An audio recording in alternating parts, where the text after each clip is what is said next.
Hey everyone, it's Bondar JR, Silverwolf, Ron, and we're here to stream some Eve Online. So, hope this stream finds you well.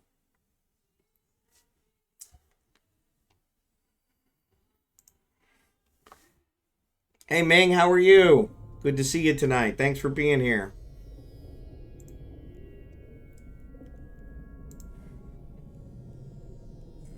Why?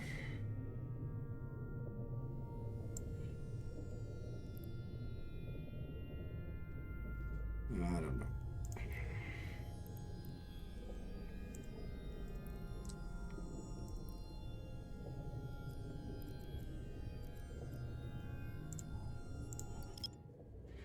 So one thing I noticed, so I finally got my air stuff to work. So it says I need 3 million in bounties, or I need 5 million in bounties, and I've got 3 million so far. So I was going to try and do some of these.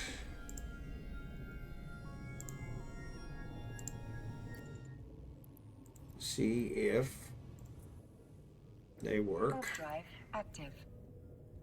To get the bounties. As long as nobody else doing them, So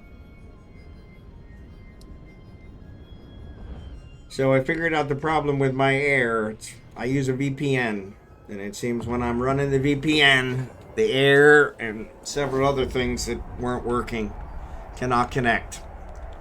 Though when I talked in the help channel, the sound effects are driving me crazy.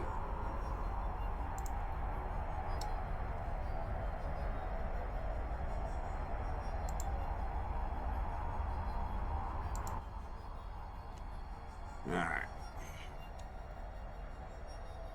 But, yeah, when I talked in the help channel... Oh, there's somebody already here. No, there's not. Somebody got blown up, looks like. So somebody started doing it.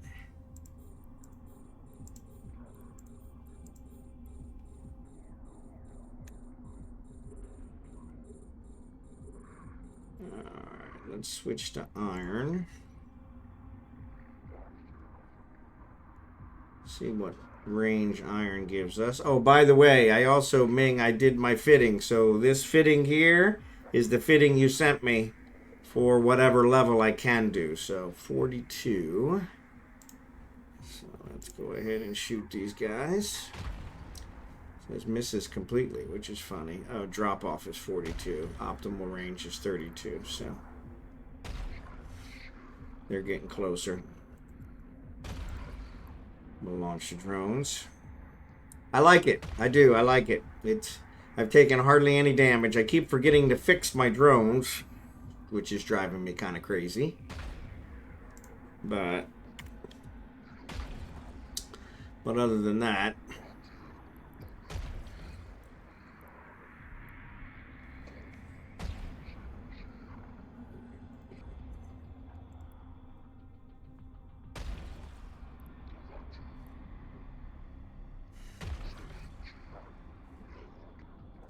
but yeah, I'm taking hardly any damage.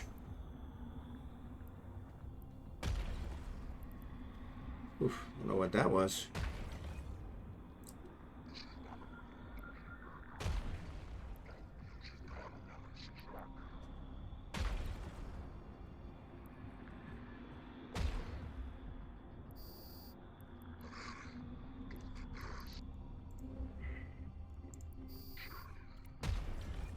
So we'll finish these off. Probably won't get. One thing I noticed lately was I remembered your drone's not hitting some of the dread rats. And when I tried using medium drones, I had exactly the same problem. So I popped out a set of warriors and they were able to hit. Okay.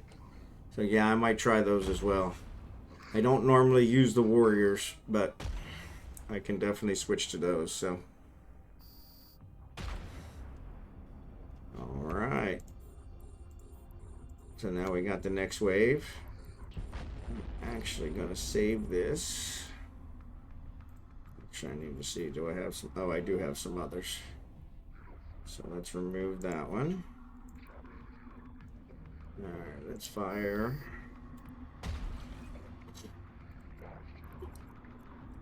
But playing around with my thing. Remove that one.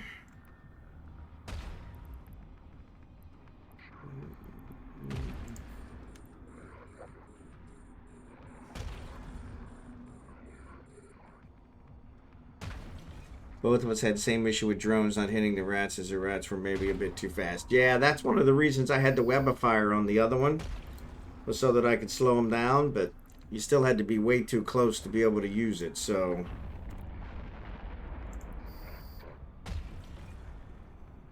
Man, the background sound effects, I don't know if this is part of that new update or what, but the background sound effects are super loud.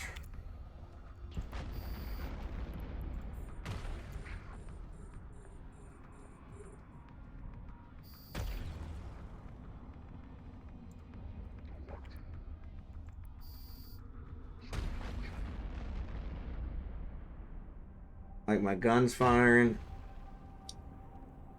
Used to never hear those.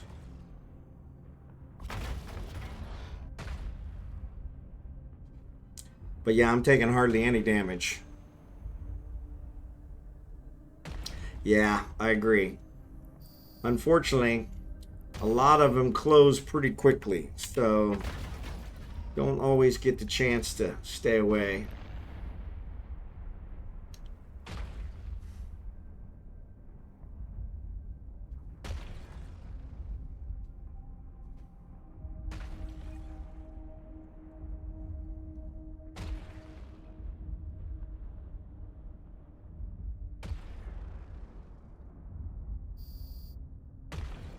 Alright, here's the next wave.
Into this one. I found it's much safer to stay away. Yep, I agree.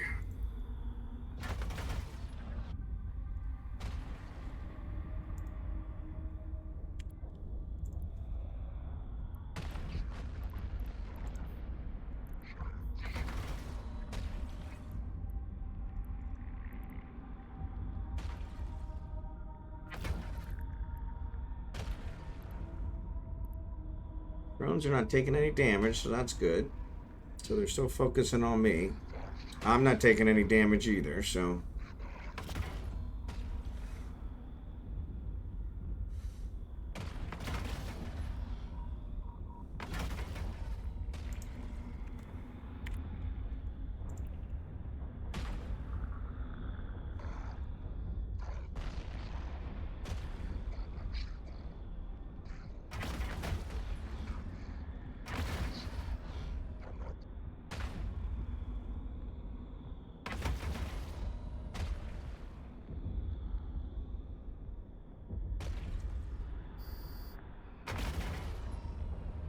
Alright, that's that. So that's the end of that one.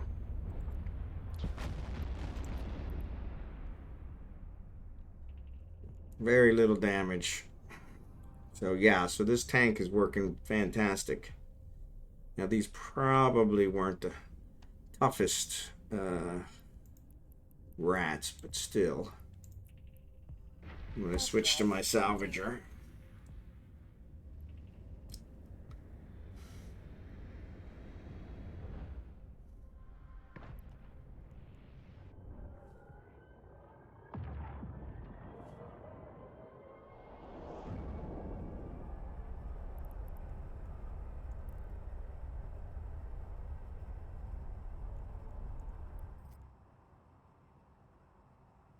Me too, yeah, I haven't collected them yet, so. Enter combat site. Okay, so that's a different one.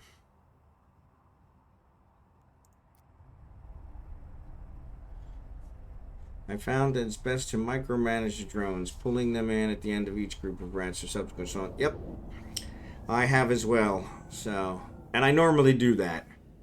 I didn't that time, but docking permission requested. Docking these ones are already damaged anyway. But yeah, they never targeted them, so I'm going to go ahead and repair this time, since I always forget to do that.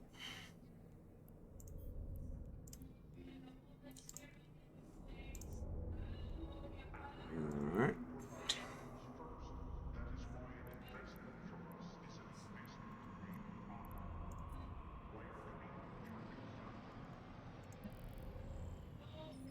But yeah, I agree, because you're right. The resulting spawns usually do try to target them.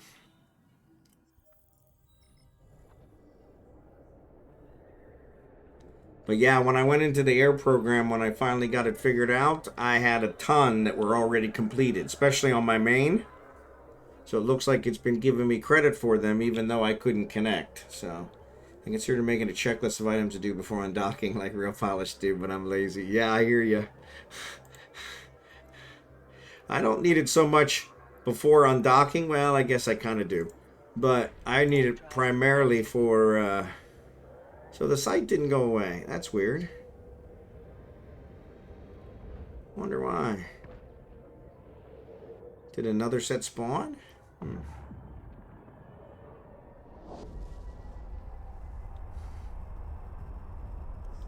Normally the site despawns, and then I just go to my wrecks and salvage them. But it doesn't seem like the site despawned.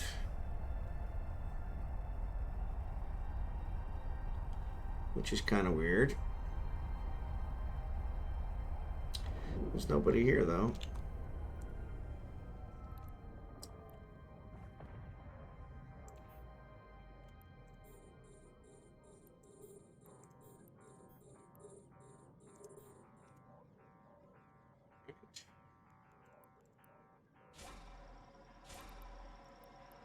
Yeah, these sound effects. I didn't have any of these sound effects yesterday. I don't know where they came from, so... Sometimes the rats spawn on a timer, and so if you kill them too quickly, you might have to wait a bit for the next one. Okay, so that maybe that's what's happening. Yeah, because it doesn't seem like the site has completed.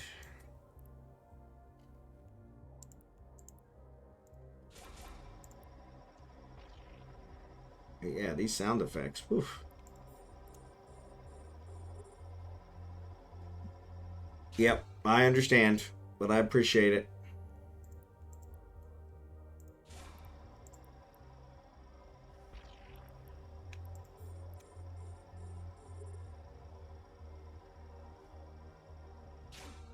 Actually getting some pretty good loot from these guys.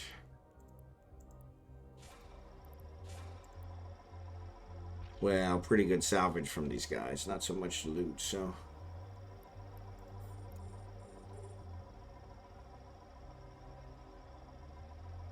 But yeah, the sound effects have definitely changed since Thursday.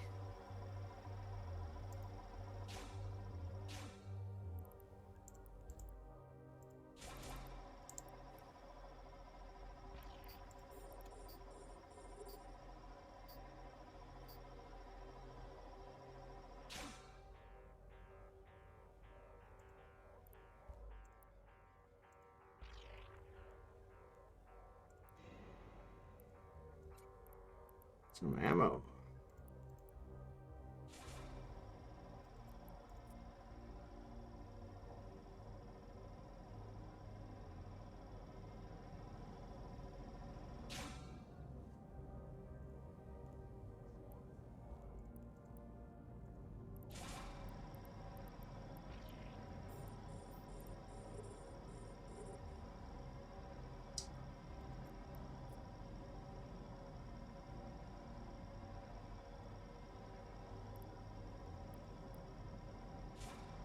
I had a big day in Eve yesterday, so I've been working another game today, getting ready to get back into space. I hear ya. So big day, meaning made a lot of money? Those are always good.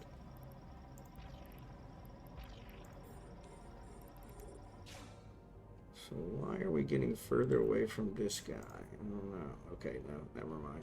Let's go to this guy.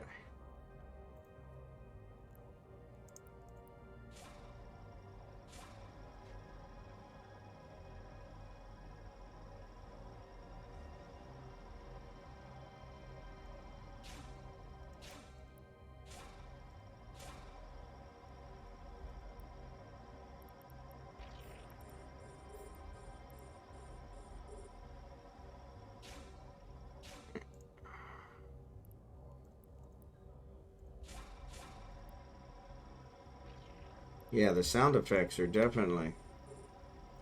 Well, I subbed another account, got them set up with 3 month skill plan I created for them, skilling all 3 tunes using multiple training certs. Oh, good job.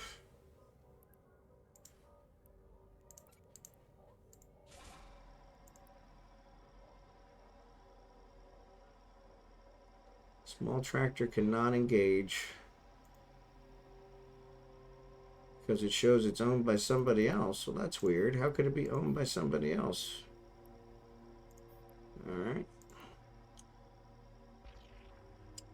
I guess it does show yellow. I just can't see it.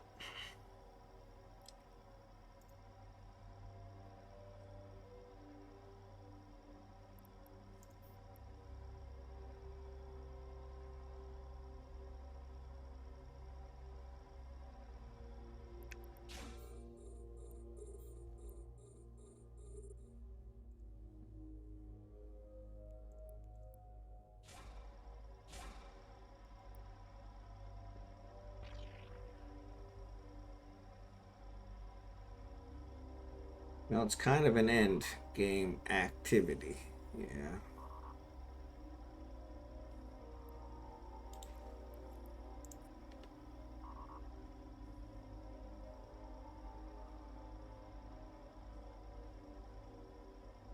End game. I got that, but I don't know what you mean.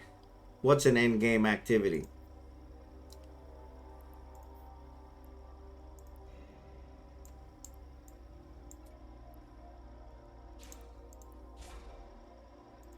The skill in the 3 tunes?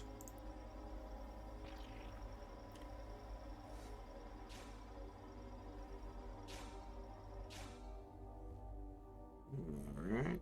So let's approach this guy.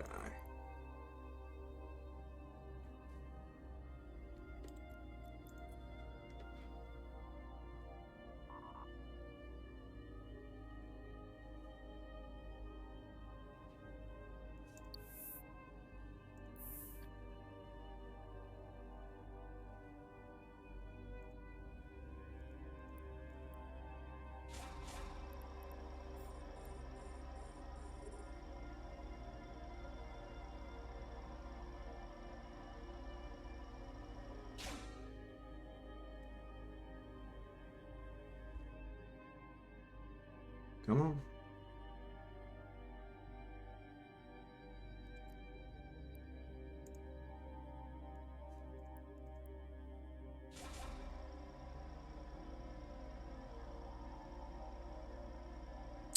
Oh well, it's for when you've done so much stuff in game and you start doing crazy advanced stuff that would not be appropriate for new players. Okay, I understand that.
It looks like two different people came out here and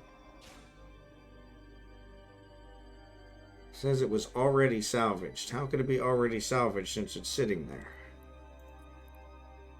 I don't know.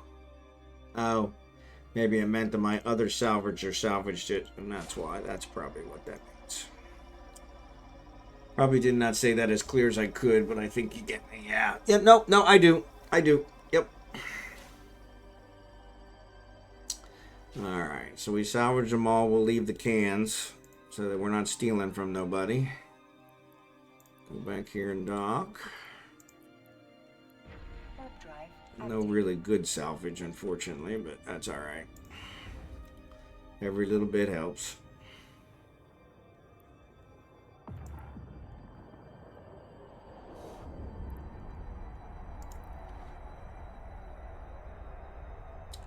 I think there's another site here, so we'll do that one as well. See if we can clear it, because I think there's another air program to do combat sites. So click those off. There's one for spending loyalty. I think I've got everything except for spending loyalty points, so need to do that one.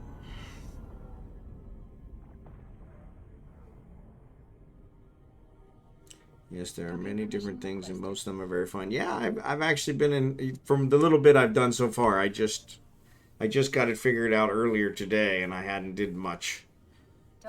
Like I said, my main, I think he completed almost all of them, so he got a bunch of skill points as well, which I moved over to this guy and trained several of his things. So there's 424,000. So that's still not going to get me to the 5 million yet, but. So let's drop these.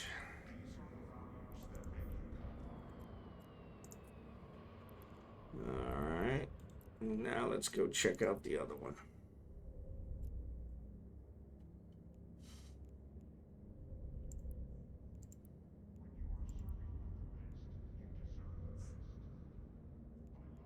Yeah.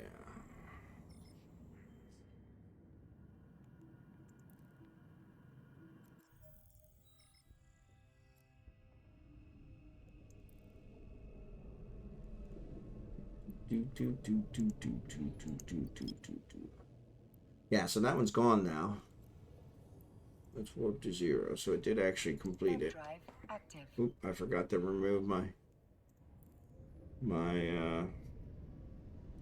space markers.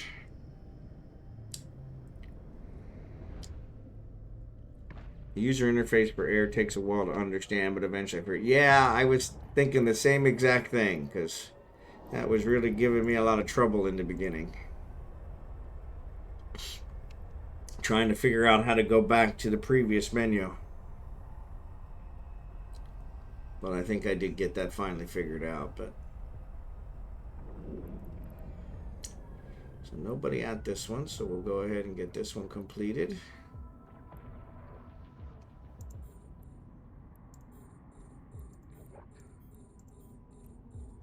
All right, let's switch these out. Let's go back to iron.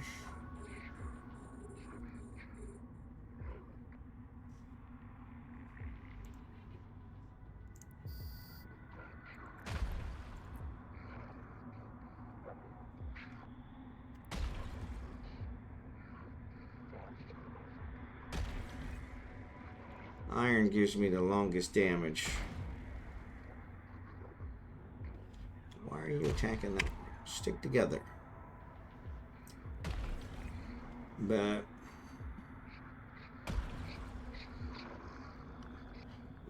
there's one.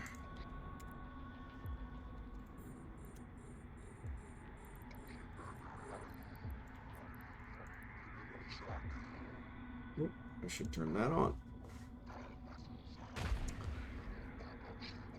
Love when my railgun takes him out in one shot.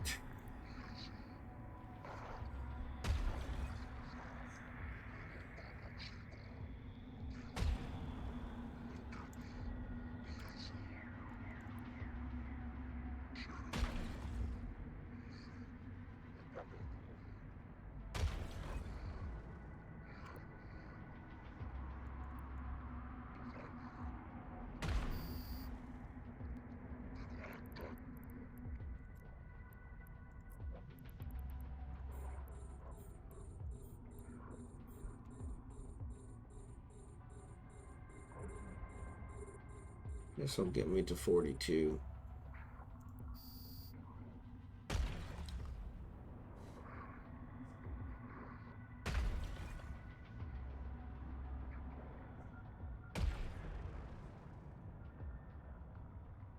Yeah, I'm taking hardly any damage.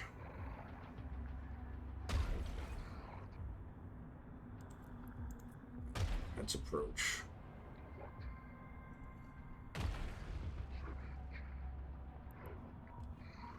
Cruiser.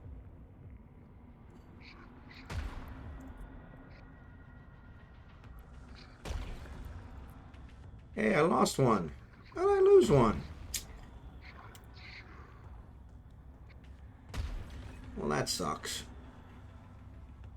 I didn't even see where it got caught. Railguns on that fit is mostly for getting the rats to aggro. Yep.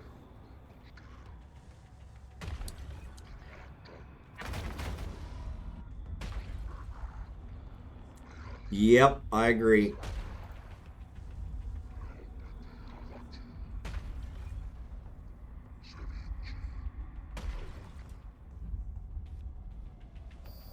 Come on, finish them off. I don't know why these guys are not sticking together.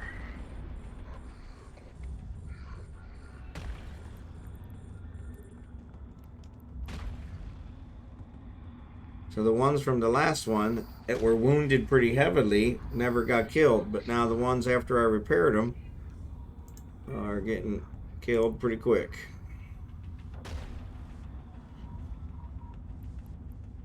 All right, look at this one.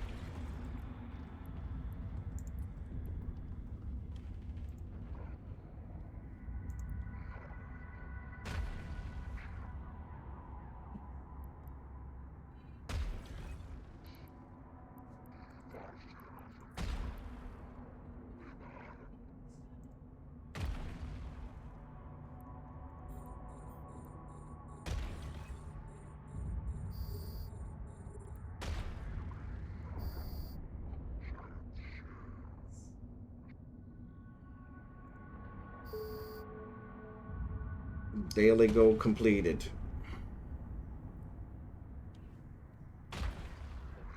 I notice when drones are damaged and you recall them that the hurt ones fly very slow. Yeah, exactly. I noticed that too.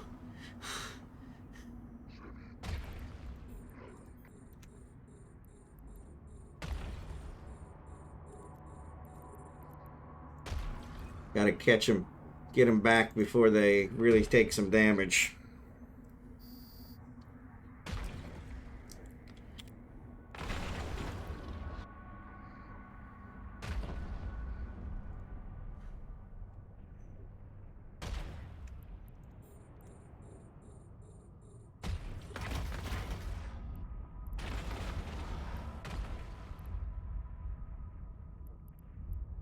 That's weird. I called that one back, but I must have hit F and sent him back out again. So I remember back in the old days when the drones would run into each other. Yep.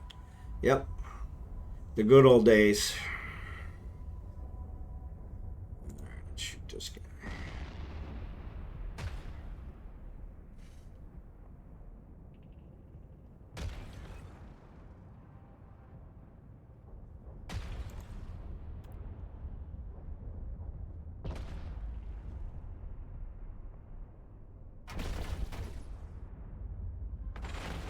Yeah, I'm not taking any damage.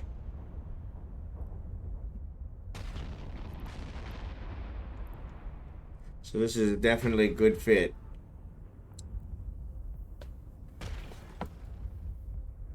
Yeah. Yeah.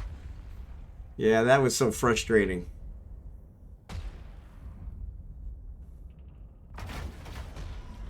I think that's where the whole idea of the tier 2 ones came from, was smarter drones that wouldn't run into each other. So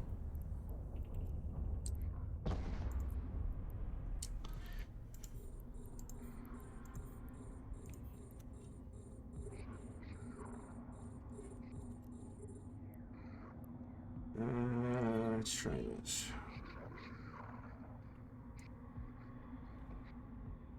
Control their fire. Yeah, 22, that's pretty far.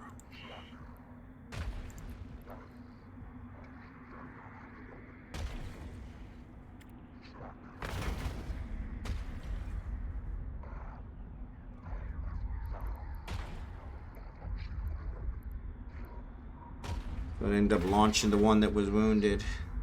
Well, I think they got so many bug fix requests that they finally took it out of the game, but it was definitely programmed behavior and driven. Yeah, I agree.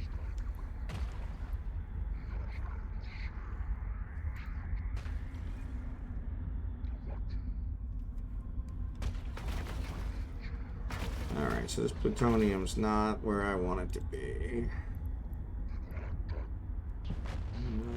Let's try the thorium.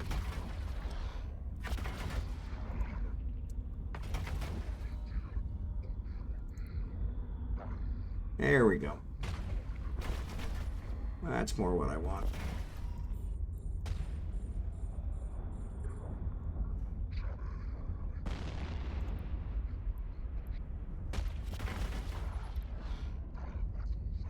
I don't know why they keep splitting up. Yeah, it was funny. I had so much trouble trying to get them to come back. And they, like you said, they would get kind of tangled up. And it's like, what is going on? Then I'd have to go scoop them.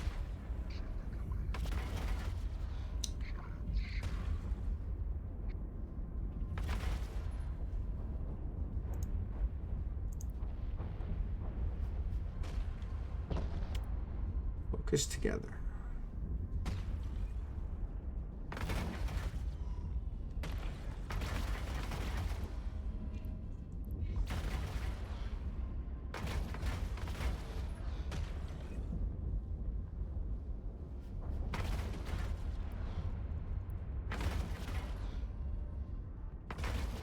I think it's really important in Eve to realize that developers put stuff into the game. Yep. They definitely do.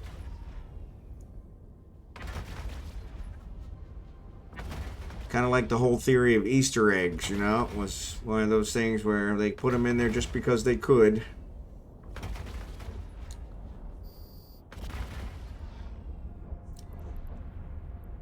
Alright, that's that.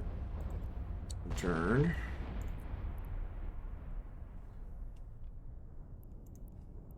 Let's go dock. Ooh. Let's wait. Alright, there we go. We'll dock too early. Warp drive active. Oh, so now I'm back to 13. I don't know what happened. Thought I lost one, but now I'm back to 13. I tell you, some days it doesn't pay to get out of bed. Once people realize this, it helps them to not get frustrated. I agree.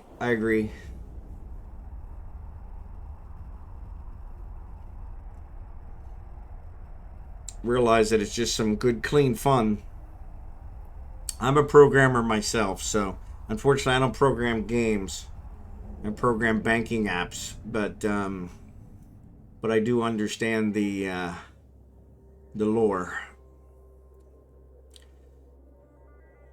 There's a few times I'd really like to mess with some of our banking customers, but they don't quite have the same sense of humor. Docking request accepted.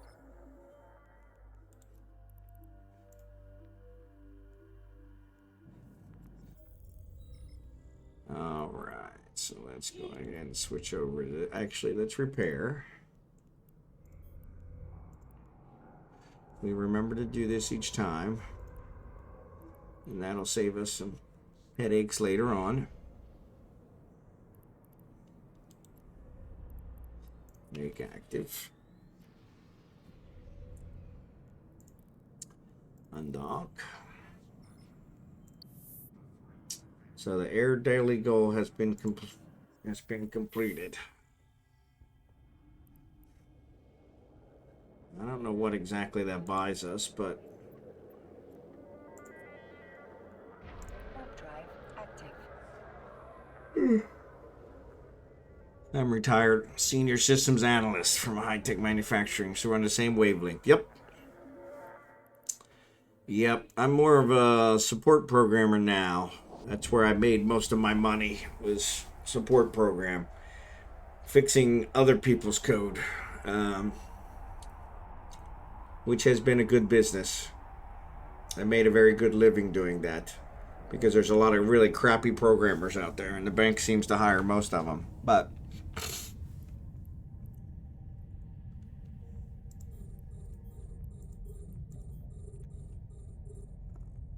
Salvage you.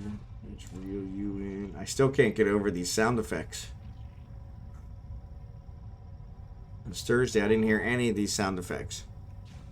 Maybe I just had my sound settings different, but or maybe that's one of the things they changed. I don't know, but.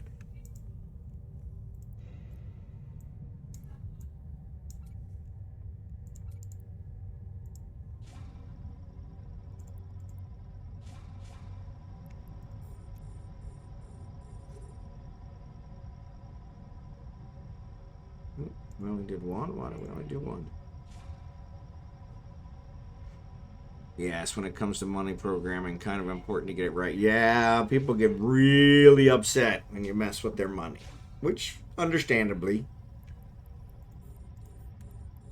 Understandably.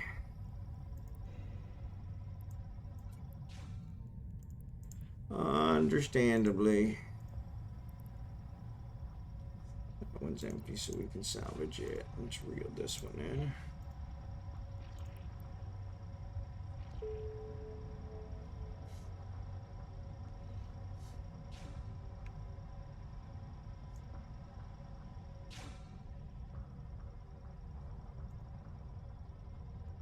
Alright.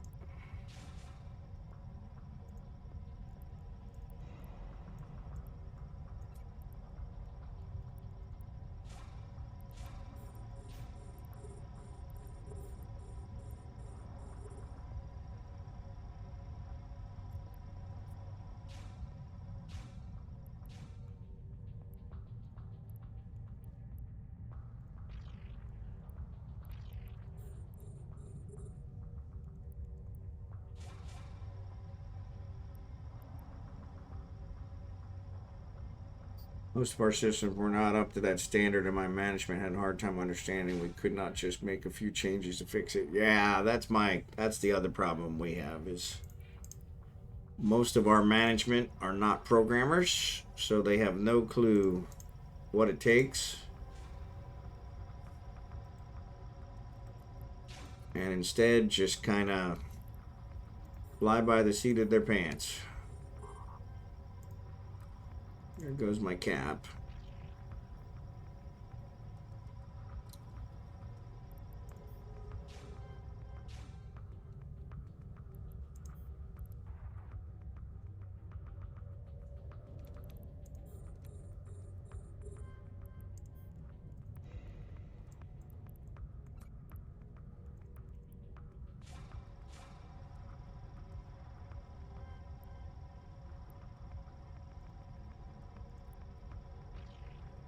I should have did the closer one.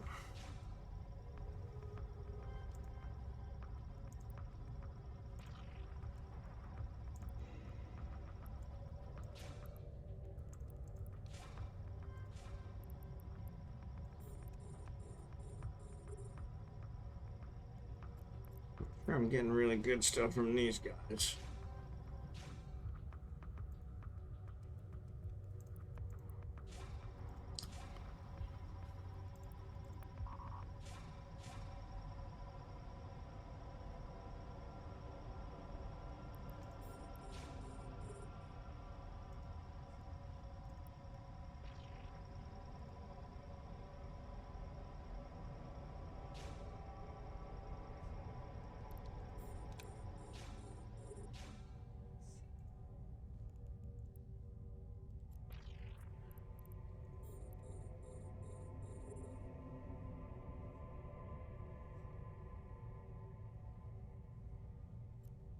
But yeah, that's my management. They're constantly. My current manager is an actual programmer, so that's worked out pretty good. But most of my previous managers were not. Really had no clue, which was very frustrating. Because they would always ask for impossible stuff.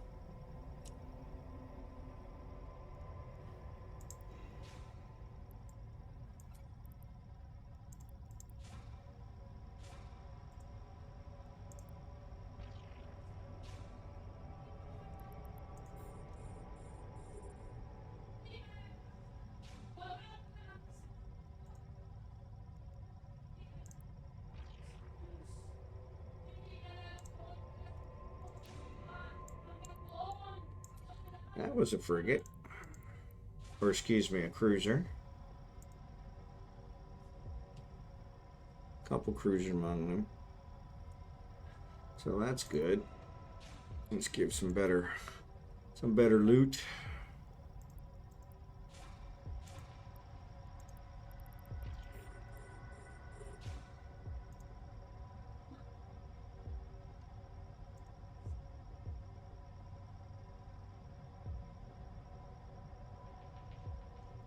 I think we can get rid of this location now.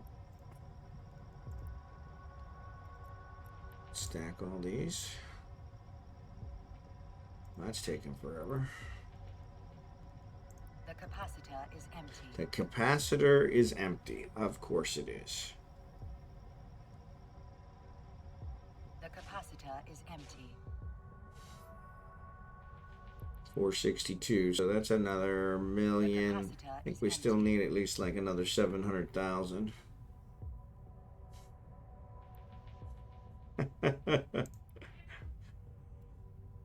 Somehow the tractor beam is still running.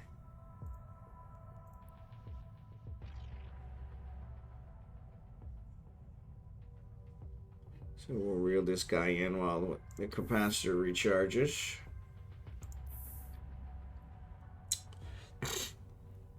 Then they would say, well, I was going to ask for this other thing, but it seems impossible. And I would reply, yep, that is a 4-hour job. Right, right. Because they're totally clueless on what it takes to do anything. And it's just like, oh, we thought that would be much more difficult. I'm like, no, it doesn't always work out that way.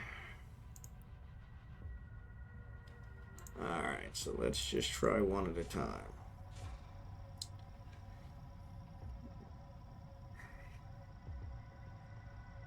Yep.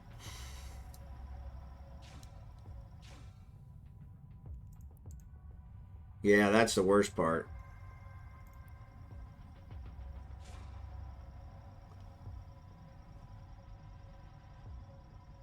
Hey, Pastoro. Cheap viewers. I don't know what that means. Somebody else said that the other day, too. I don't know what that means. Thanks for joining the stream. Feel free to follow. All right, that's the end of that. Stack. Yeah, not yet. I'm really close. I think I need 6 more followers, and then I will be able to become an affiliate, which will allow me to have subs. And so, but yeah, that's the. There's like 4 or 5 different things you have to have in order to get, I guess, monetized, and so. And I have all of them except for the followers, which is funny because I figured the followers would be one of the easiest ones to get. So you need like 8 hours of streaming, and I've got 60 or 70 for the month, and it's all in a 30-day time period. And then you got to do, I think, 7 days, and I'm like 27 days a month or something, 25 days a month or something. And so, and then you need an average of 3 viewers, which I managed to get last week, and then 50 followers, and I'm like 5 or 6 short of 50. So yeah, so getting close. Yeah, we'll see. Those last 6 will probably be the hardest ones to get. Everything else went pretty easy, but the rest, I think I'm still just a couple days shy. I think tomorrow, either tomorrow or Tuesday, will be my 3-month marker. So 3 months, 90 days, and so which is pretty good. So all right, so I think that's the last of my sites. So let's go ahead and get this one on. But yeah, thank you for that. I appreciate it. All right, claim the reward bundle. Claim the 50 points. All right, so I've got 4.1 million in bounties. Wow, thought I had more than that. Ugh. So, loyalty points, I think I just have to spend some. Security agent. I don't know why this one, because I've done a bunch of security missions. Complete 15 level 1 security missions. Oh, I haven't done level 1 security. So I guess you got to do level 1 security first. I'm doing level 2 security. So that makes sense. So yeah, so I probably need to switch back to level 1. I think there's a level 1 now. There isn't. I'll have to see if I can find a level 1 somewhere. There's probably one. I think I like about you is that you do your stream and talk away even if you got no watchers. Yeah, I've been accused of that a couple times. So they say there's a fine line between, insanity and, and I'm probably on the insanity side. So I appreciate that. I have I say a young lady, but she just retired about a little over a month ago. She retired from the bank. So I'll be with the bank 24 years the end of this month. And so I've been probably working with her about 20 years. And from day one that I started working with her, she's like, you would be a really good talk show host. And I'm like, really? But she said, yeah, you can pretty much talk about anything. And I said, well, I don't know if that's a good thing or a bad thing, but I'm going to take it as a compliment. But yeah, it's pretty funny. So let me see if we look at another. Let's undock from here. Actually, let's see. If we go to here and we say stations, School of Applied Knowledge. I don't think they have any. So yeah, it won't tell me. I'm going to have to actually dock at them. Perk 1. There's a couple perk 1s. Let's go ahead and dock with those. So I'm going to see if I can get a level 1 security agent. But it indicates to me you're doing it because you like it. I do. It was funny because I didn't think I would like it this much, but I really do. I really do enjoy it. I really do enjoy the community sense. It's funny because I still don't completely understand why anybody would want to watch me. I'm going to play the games regardless. And that's what my buddy Nick, he said. He's like, you're going to play the games regardless, so you may as well stream them. And that's what it's kind of come down to. But it's one of those, it's like, I'm really enjoying it. I'm enjoying it a lot more than I thought I would. And so that's kind of nice. And so I enjoy the community, so yeah, so it's kind of nice that way. I want to get to where the people watch me regardless of what game I'm playing, just because they enjoy watching me. And so, and I think that's the way a lot of the streamers get eventually once they get a following. So, but I don't know if I told you the whole story of why I started streaming, but I started streaming for charity. Is what I originally started for. And so there's a charity event called Hot Potato, and I think we did talk about this, but they did a charity stream back, I think, in September, where they played RimWorld, which is a game that I really enjoy. I think I've got the most hours. It's like my second most hour game, and it's drastically higher than everything else. So it's a level 3 mining, so that's not going to work. All right. But yeah, so they did it, and they had like 32 streamers that played RimWorld, and one started it and played for 3 or 4 hours, and then they saved the game and passed it on to the next one, and then they passed it on, and so on and so forth. And they had a really good time with it, and but they ended up making like $100,000 for Doctors Without Borders, which is an awesome cause. And so I'm like, I could do that. That's kind of one of those where I could definitely do something like that. And so, hey, Dated Gamer, how are you? Thanks for following. Thanks for watching the stream. If you want to follow, that'd be even better, but no pressure. But yeah, so I saw these guys, and they ended up raising $100,000 for Doctors Without Borders, and I was floored. And I'm like, I could do this, And so I started, trying to get all the setup stuff and all that, get all my panels set up, and oh, what a nightmare.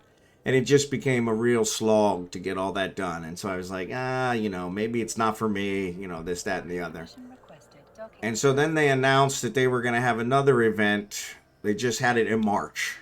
But they said, anybody who wants to be in it can apply. And, if you have enough time, we'll, take a look at it. So there's 2 security, which I need a level 1 security. But so I actually applied. I think I had streamed for about a month. And they said, we really like somebody to stream for at least 2 months. And this, that, and the other. And so I applied. And so they denied my application.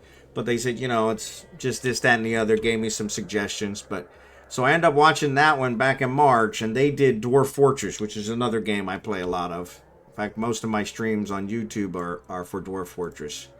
But yeah, where was I headed with this? So yeah, they did that, but they only made, I think, $10,000 for that one. And so I was like, that was kind of. But what I noticed from the one in September is there was, out of the $100,000, there was like 32 streamers.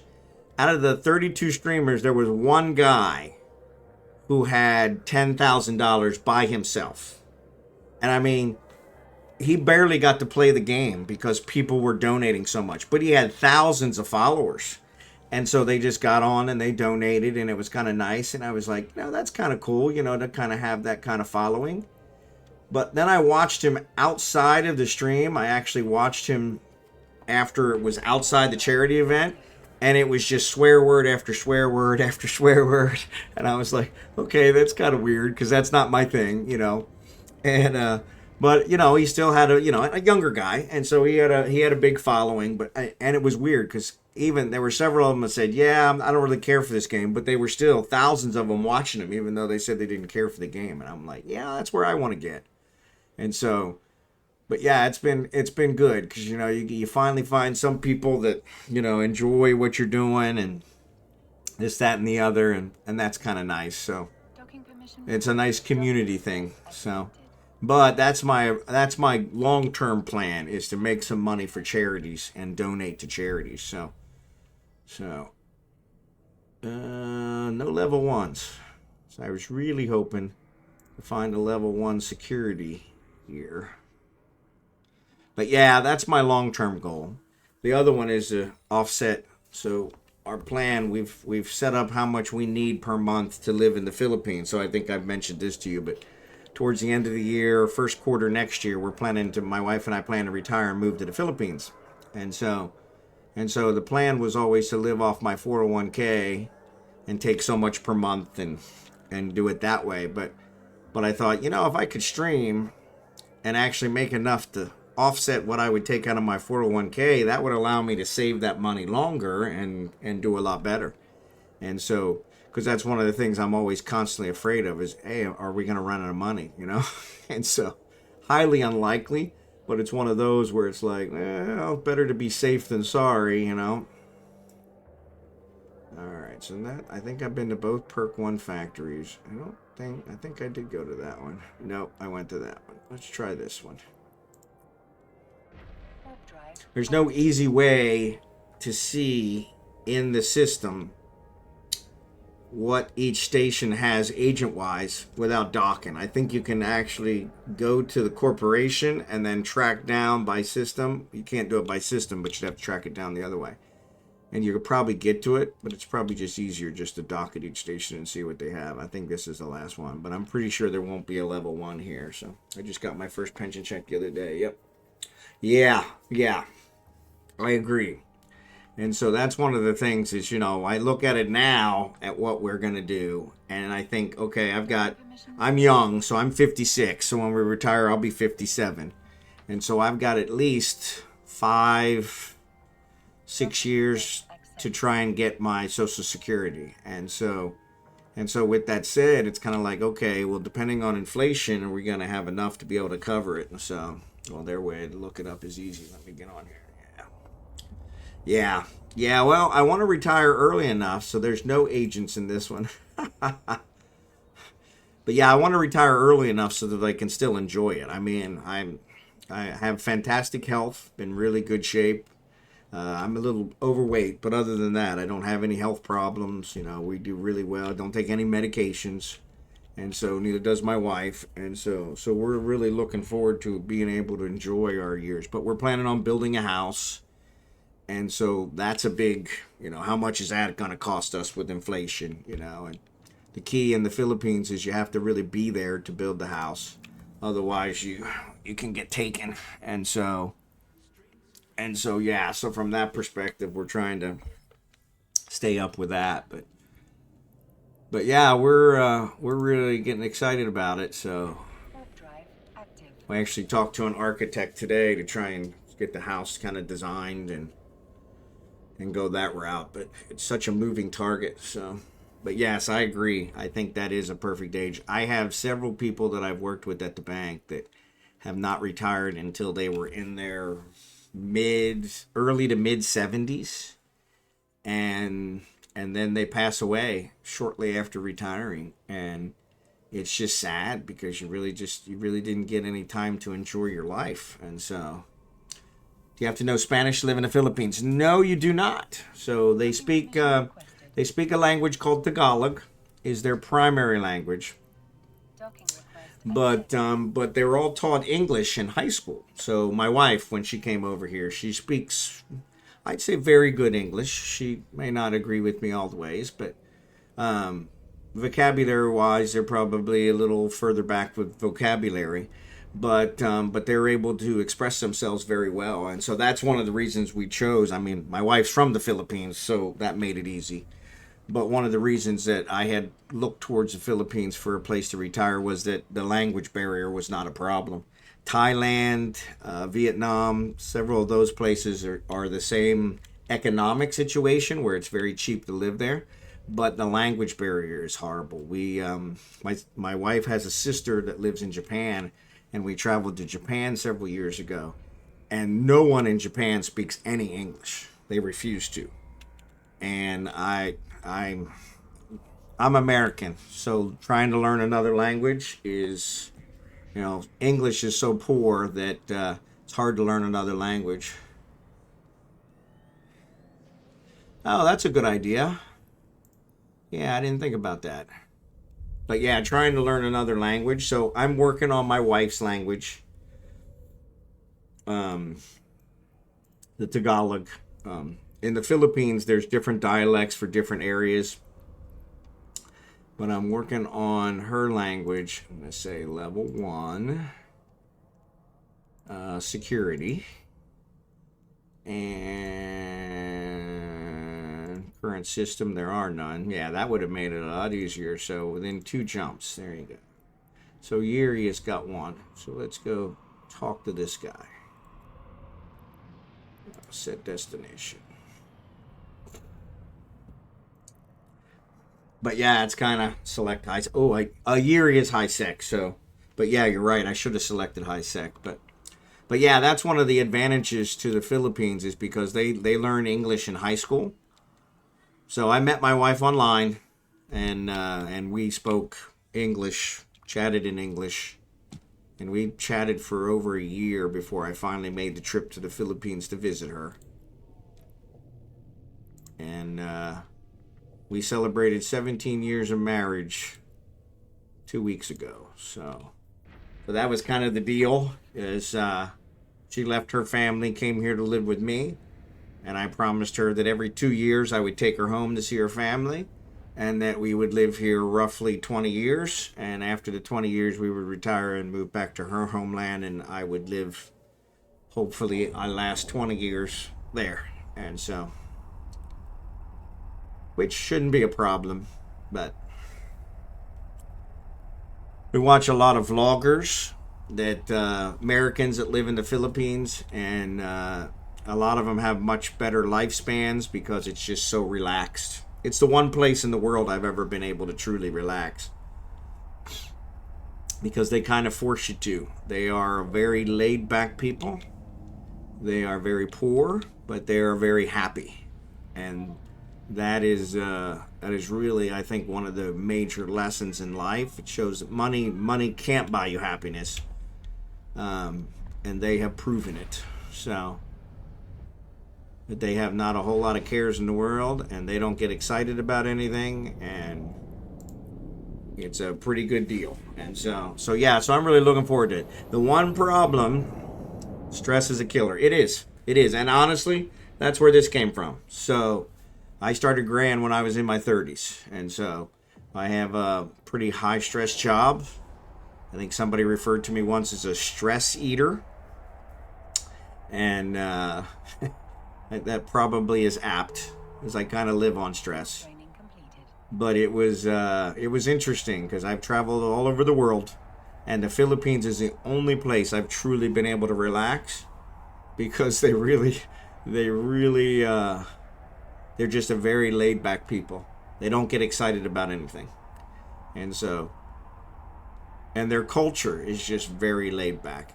Everything takes forever, and you just have to deal with it. It's just the way it is, and get over it. And so, but sometimes it's a little frustrating, Mission requested. especially for an American that's used to, that instant gratification. But it's one of those I'm looking forward to. Like I said, the only real thing I'm concerned about with the Philippines is the weather. It is hot there, 24/7, 365, and I mean hot, 90 degrees Fahrenheit plus. Sometimes at night it's 90 degrees. They have 2 seasons, hot and wet, and that makes it. I'm a winter guy, so the hot is kind of not one of my things. So, but that's kind of interesting because MR diplomat. I'm not gonna kill MR, am I? No, I'm gonna kill Minimar. Great. All right. So let's go to OCO. But yeah, but you're right. Stress is a killer. And I'm looking very forward to just relaxing. Not having any cares in the world. But there's a lot of things with their, let's jump there. Yeah, we gotta jump there first. There's a lot of things with their culture. Their electric grid is not strong, so most of the Americans live over there. They lose power several times a day, which I understand, but I'm not willing to do that. So we're planning to have solar power on our house so that we can offset that, because it's on the equator pretty much. So they get sun something 16 hours a day, and so it's kind of pays for itself pretty quickly. The problem is the batteries. The batteries are expensive, and I think you get 10 years out of them. So you got to plan for that. I think the solar power pays for itself in 5 years, but then you got to make sure you save enough money to replace the batteries in 10 years and also offset them so you don't end up getting caught with the bill all at once. Where here in America, areas with snow cause problems for the solar panels, hail, things of that nature. We have a lot of issues with the solar power. They don't quite pay for themselves that quickly. So that's kind of nice, but pays for itself quicker, but it's a little more expensive because it is a third world country. So, but yeah, we're looking forward to it. So,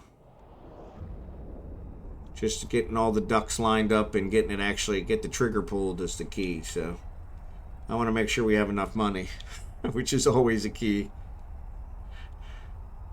My 401k is not huge by any means, but it should be more than enough for us to last the next 5, 6, 7 years, which will get me to Social Security, which is also another kind of clincher. Will there be Social Security in 5, 6, 7 years? Because that's never a guarantee. So I figure probably the day before I take my Social Security, the government will announce they're getting rid of Social Security, which would be bad. So,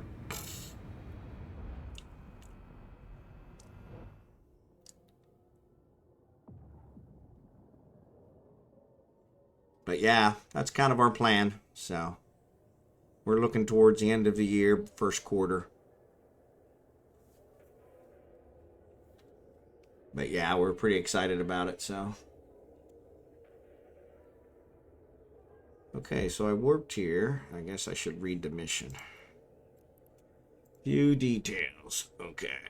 Approach the Amar Counter Meditation Center, pick up the Amar diplomat, and bring him to the agent station. So this isn't even a fight one anyway. Okay, meditation station. There we go. Approach. Alright. Sounds like quite an adventure. It does. And we're looking forward to it. Like I said, my wife has been here 17 years. And she gets cold when it gets into like 75. Which 75 is where I start feeling comfortable, you know?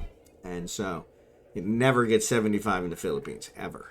And so that's the only real concern I have. I've been there, I think we've been there 6-7 times. So hasn't been a problem when we've gone. I've gotten used to it. I think the last time we went was like 7 weeks we were there. But it is one of those where, you know, for long term, I wonder. Some of the Americans we watch online, they say, you know, Christmas is hard because you're used to it being cold, so it doesn't feel like Christmas. But I'm one of those where I'm not sure that would be a problem, so let me shoot this guy. Can I shoot him? Nope, I'm already warping. All right. Figured I'd shoot somebody, at least get something out of it. But yeah, it's interesting because we'll have to see how it goes. She's been away from her country for a long time. So it was in the beginning when I've been talking about retiring there for 10 years. And in the beginning, she wasn't really sure that's what she wanted. And so it's taken a long time for me to get her to come around. The problem is now that she's come around, she wants to leave now. And I'm like, yeah, that doesn't quite work that way. We got to plan ahead. And so I said, I've been waiting 10 years, so you can wait a couple more months.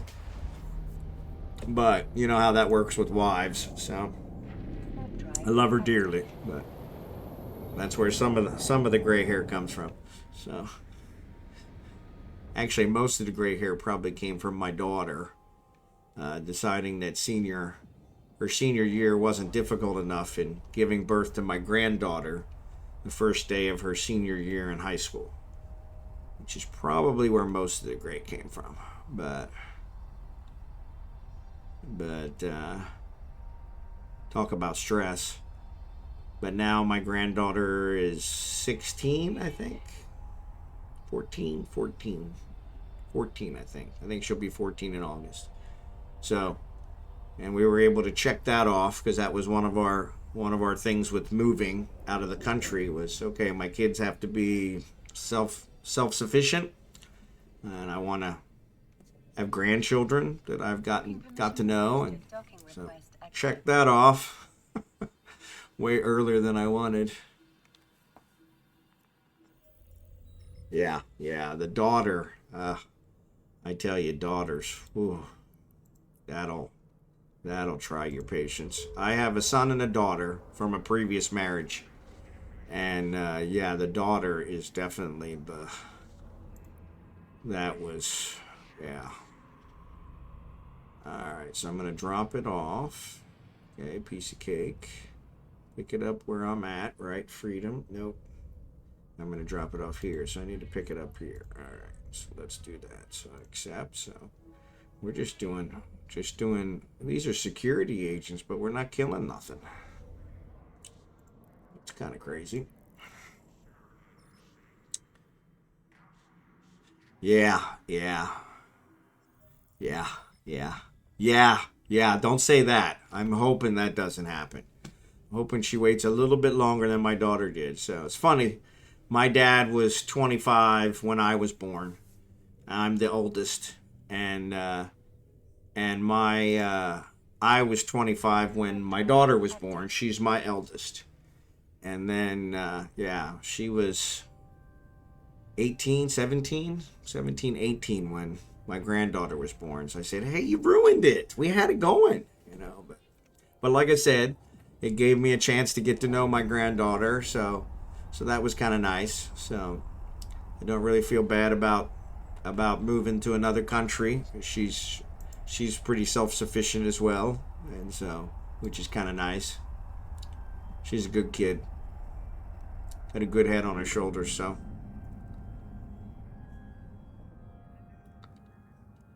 And both of my children are productive members of society. I'm pretty sure my son's never gonna have kids. Pretty sure my son's never gonna find anybody. He's a mommy's boy, so he lives with my ex, and he doesn't even have a driver's license, so which is a whole different thing. 26 without a driver's license. I can't even wrap my head around that, because at 16 I had my driver's license. It's like I needed that freedom, but this generation they're a lot different. Warp drive active. My mom takes him wherever he wants to go. Yeah, it is. It's very hard to understand, and he's happy. But so I mean, that's all I can ask for, is that he's happy. But I don't know if he'll always be happy living with mom, taking care of mom. But I think he seems to be doing all right. So he's got a job that he works. It's where his mom works. So she drives him to work. So he doesn't really need a car. But yeah, exactly. Yeah. My father had an opinion. He said, so I have 9 brothers. There's 9 of us. So I have 8 brothers and sisters. And my father, it's like the Brady Bunch. So my dad remarried. I have 2 biological sisters, and then I have 3 stepbrothers and 3 stepsisters. And so, but it was weird, because he told us that, hey, when you turn 18, you're getting out of my house. He says, I don't care if you go to college. I don't care if you go to the service. I don't care if you go to hell. You're getting out of my house. And honestly, he didn't have to kick any of us out. We were all gone before, I went to college. I had a couple brothers that went to the service. But yeah, service wasn't my thing. But yeah, it was kind of interesting, because he didn't have to kick any of us out. So, approach the station, pick up the slavers, return them. Man, this is just all pickup.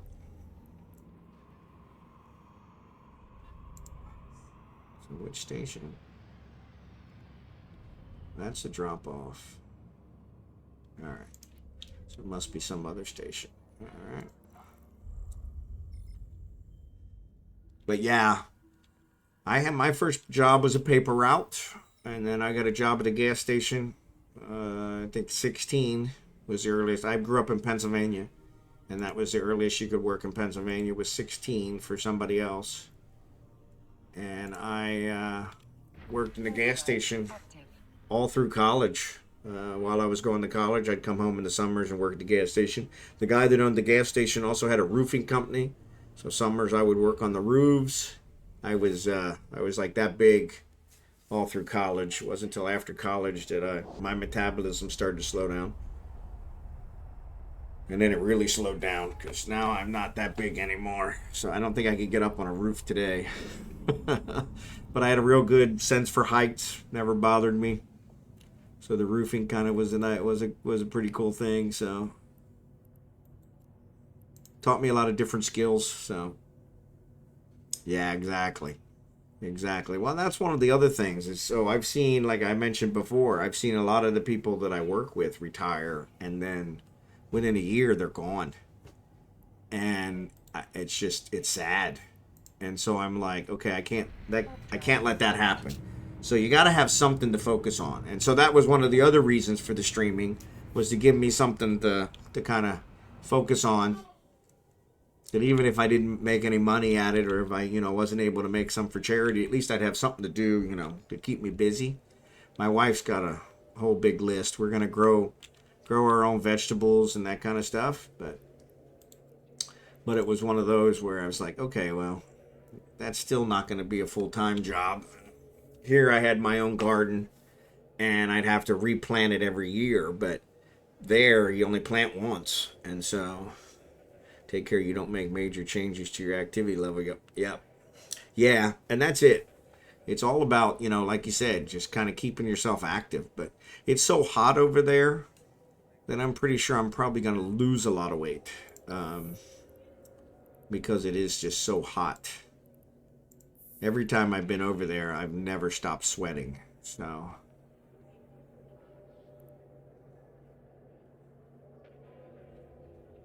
are they just going to beam these to my home? Let me see. 2 details. Go pick up a shipment of slaver hounds from a private dead space compound in your area. They're inside the base, stored in a secure container in case those...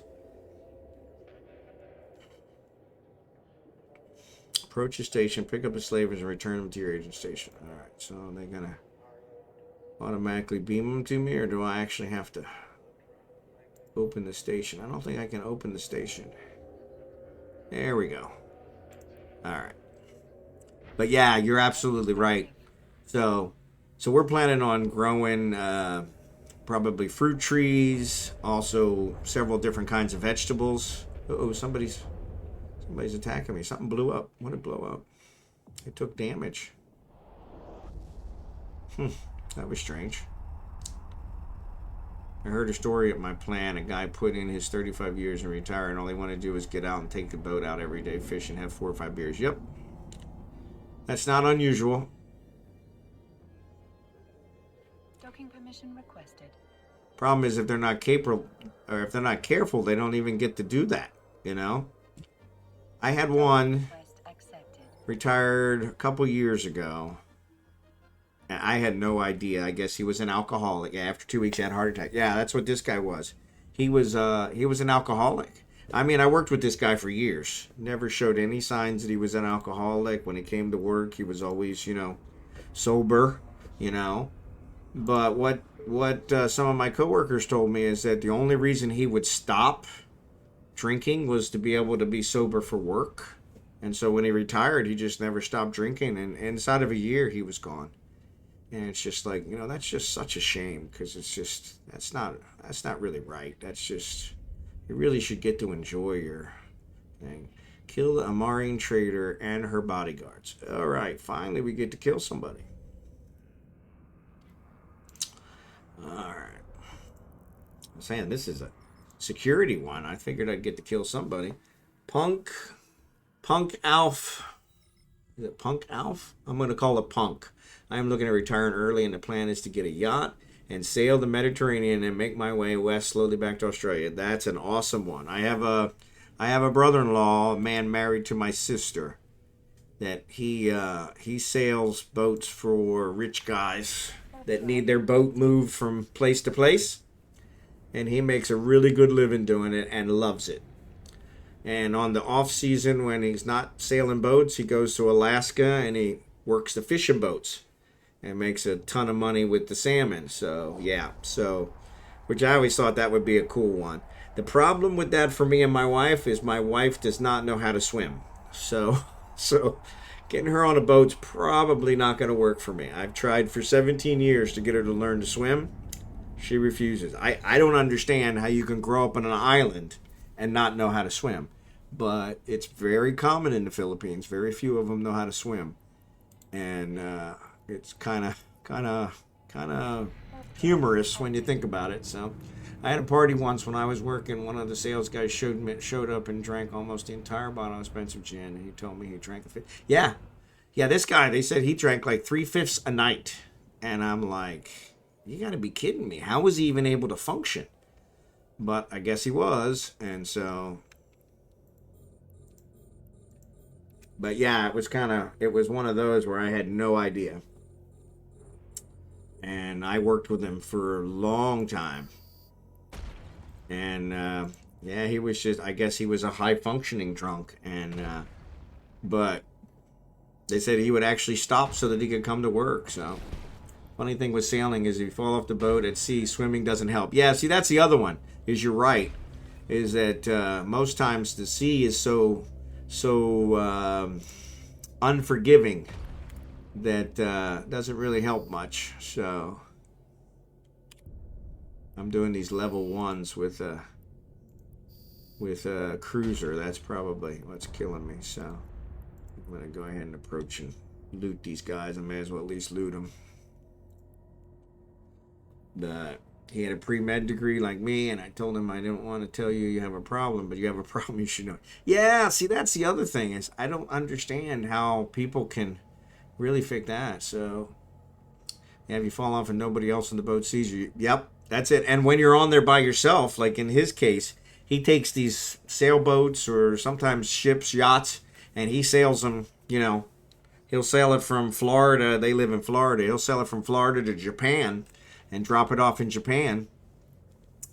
And that's where it's kind of like, yeah, that's kind of risky. So, but he loves it. He makes a ton of money doing it. And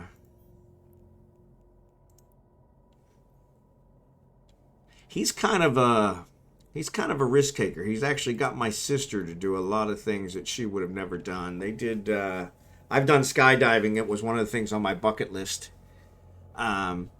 But my sister actually did something where you have a motor on your back and kind of a hang glider. I can't remember what they called it, but I haven't been able to find anywhere here in Kansas City where they do it. But yeah, in Florida there they found a couple places. But yes, he's got her to do a bunch of different things that as younger she would have never done. So it was kind of funny. But yeah, he's kind of one of those risk takers. So, but yeah, checking out the age of 67, that's way too young. Way too young. Yeah, I'm one of those where I have kind of I guess I'd call it a pre-existing condition. All the men in my family have died in their early 70s. So I've always considered that, first I've considered I'm going to break the record, which I think is like 74. So I said I'm going to break the record, but I'm still looking at probably in 70s. I think the average age for most men is, 78, 79. And so, but I'm in pretty good health, so I'm not too worried about that. But it's weird because, there's been a lot, like I said, a lot of them that they retire, and within a year, I think we've had, mostly men, but we've had several that within a year they retired and they were dead. And it's just a shame because it's like, you worked all those years. They'd worked 35 years for the company, and you didn't really even get to enjoy it. So, which is just a shame because that's just not right. So, all right, let's claim this one. So, security agent.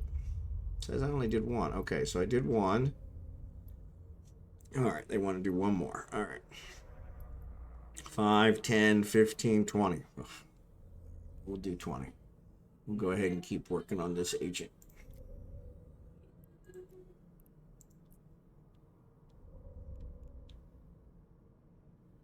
Oshama. Where the heck is Oshama? Just one jump. All right. Eliminate the pirates. So that might actually give me some things on that. So, but yeah, it's been my wife's husband has been kind of a good thing for her. It's kind of brought her out of her shell. But he's a little bit more of a risk taker than anybody in our family. So it's been fun, kind of funny. When I jumped out of the plane, everybody thought I was out of my mind, and I was like, yeah, it was something on my bucket list, so I did it. But it was funny because I was actually lighter than I am now, but I was over the weight allowance, so I had to lose a bunch of weight. I say a bunch of weight. I think I had to lose 20 pounds in order for them to allow me to jump out of the plane. And so I bled it off and jumped out of the plane with a couple of a coworker friend of mine and his wife, which was kind of surprising. And it was a great experience. But he since has moved to Colorado. And he's like, hey, you need to come out here and we'll jump out here, because it's, pretty out here and you get to see different scenery and stuff. And I'm like, yeah, with COVID, I gained a lot of weight. So I got to lose a lot more than 20 pounds to get back to whatever that requirement is. So I think my record for level 1s when I was a noob was 35 missions in a day, but I would not even try that. Yeah, that's a lot. Of course, a lot of these just look like you're just running around. So I did 4 missions there, and there was only one where I had to fight anybody. So, but The problem is they've got me fighting other factions, which where I always get worried is because that's going to ruin my standings with them. So, but it's all good.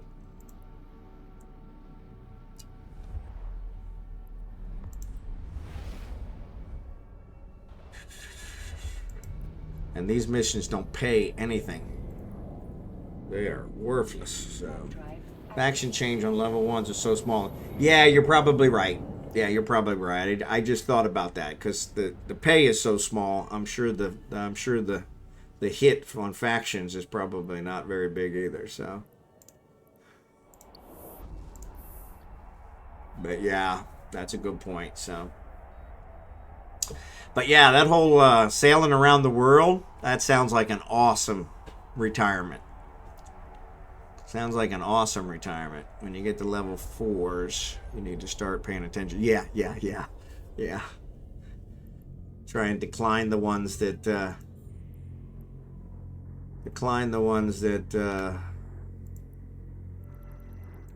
that cause you to have faction standing hits. So. Alright. These guys aren't doing any damage to me. Yeah, this tank you gave me, Ming, is awesome.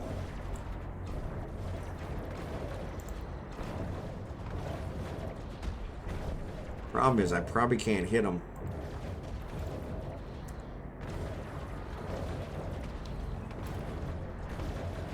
I have medical issues and might be getting booted from the military, so with my pension I will get that. That'll be my plan. Taking the family will be... Yep. Always, like you said, it's always good to have somebody to watch your back, so if nothing else.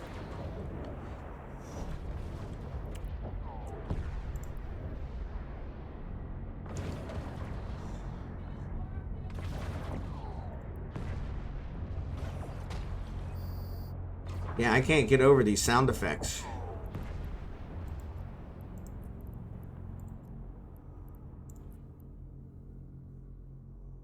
Yeah, if they didn't make me fly to a different system every time, I could probably do a bunch of these tonight. I'm just going to loot these since they're level 1s. Oop, I need to approach this one. I'm getting further away.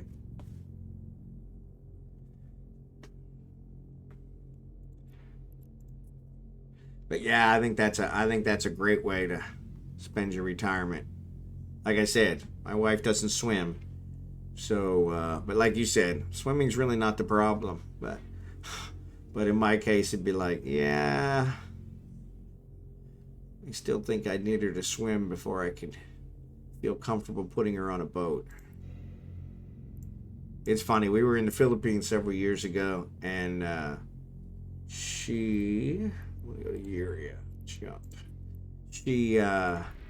We were gonna do a catamaran. And you know, I said, do you feel comfortable? You're going to have a life vest, this, that, and the other. And she said, yeah, if I'm with you, I'll feel comfortable. And so I kind of took her at her word, and which I've learned since then not to do that. But so anyway, we went to get the catamaran, and it was too windy, so they wouldn't let us rent the catamaran, which turned out to be a godsend. So I said, well, let's go to the pool and let's just see how bad this is. I mean, we got in the pool. She's like 5 foot 2 inches tall, and I'm closer to 6 feet. And as soon as she got to where the water kind of reached her nose, she just latched onto me like just panic. And I thought, oh, thank God we didn't go out on that boat, because you'd have probably drowned us both. And so I was like, okay, it's a good thing to know. But yeah, it was kind of funny because it was like, yeah, I had no idea. But she was like, oh, I'll be fine if I'm with you. And I'm like, yeah, I'm an excellent swimmer. And so, yes, I said, I'm an excellent swimmer. But it's kind of funny in the Philippines. So the last time we were at the Philippines as well, we took the whole family and we went to a beach.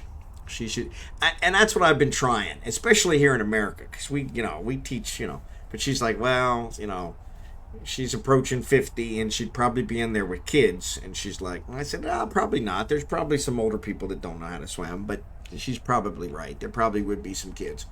But she's all very self-conscious, and so but I'm with you. It's like I really need her to learn to swim. But yeah. And so that's what we've tried to look for, is it the Y or something like that. But where was I headed with that one? But yeah, she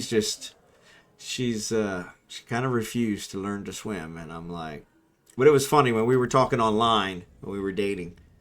She always told me she was going swimming. So I'm going swimming with my friends. I'm going swimming with my friends. Then when she came over here and she couldn't swim, I was kind of like, "What do you mean you can't swim?" I said, "You told me you went swimming." She said, "Oh, our version of swimming is just standing in the river and jumping up and down where it's shallow." And I'm like, "That's not swimming." So punched him in the face and dragging him backwards sounds horrible, but yep, exactly. And that's a lot of times what you have to do is knock them out so that they can actually save them, because they start panicking. And it's like, but I'm an excellent swimmer. So last time, that's what it was. So last time we were in the Philippines, we took, so it doesn't look like, let's see, is this one finished? Yes, okay. I was like, it didn't show as being finished. So we took the whole family to a beach, and beautiful beach. Their beaches are really nice, clear water, just fantastic. And so I knew some Filipinos told me a story of them going to the beach with parasols. So they went, yep, and that's the same thing here. She actually puts baby powder on her face to make her look lighter. Where here in America, we try to actually try to get darker so that so we don't burn as much. But yeah, it's a whole different culture. But anyway, we went to this resort, and just beautiful beach. It had a big old coral reef out there. I mean, the water super clear. And I go out there and I dive in the water and I start swimming. I swim out past the coral reef. I'm just having a ball. I'm just happy as a clam. Just out there in the middle of the ocean. Nobody bothered me. I turn around and look back to the beach, and my wife is on the beach jumping up and down, waving at me. And I'm like, and when she sees that I finally noticed her, she tells me, come back, come back. So I swim all the way back in. I mean, I was out there. I was way out there. I swim all the way back in, and she said, the lifeguard, you're making the lifeguard nervous because they can't save you because they don't know how to swim. And I was like, okay, first of all, the definition of lifeguard is usually someone that can swim, okay? But I knew I was in the Philippines, so I really wasn't worried about that. But I said, I'm not counting on them, saving me. I was, I'll be fine. I'm a good swimmer. I said, but, and I'm sorry, I'm not trying to make them nervous. I'm not expecting them to save me. But now that you made me swim all the way back in, I'm not going to swim back out again because I'm too tired. But it was like, I never counted on them saving me anyway. But it was funny because the lifeguards didn't know how to swim. And I'm like, okay, well, that just defeats the whole purpose of being a lifeguard. But, I kind of figured that was the case, since very few people in the Philippines know how to swim. That's like I said, I still can't wrap my head around, because they live on an island. They live on a series of islands, and they don't know how to swim. Kind of like being on a boat and not knowing how to swim.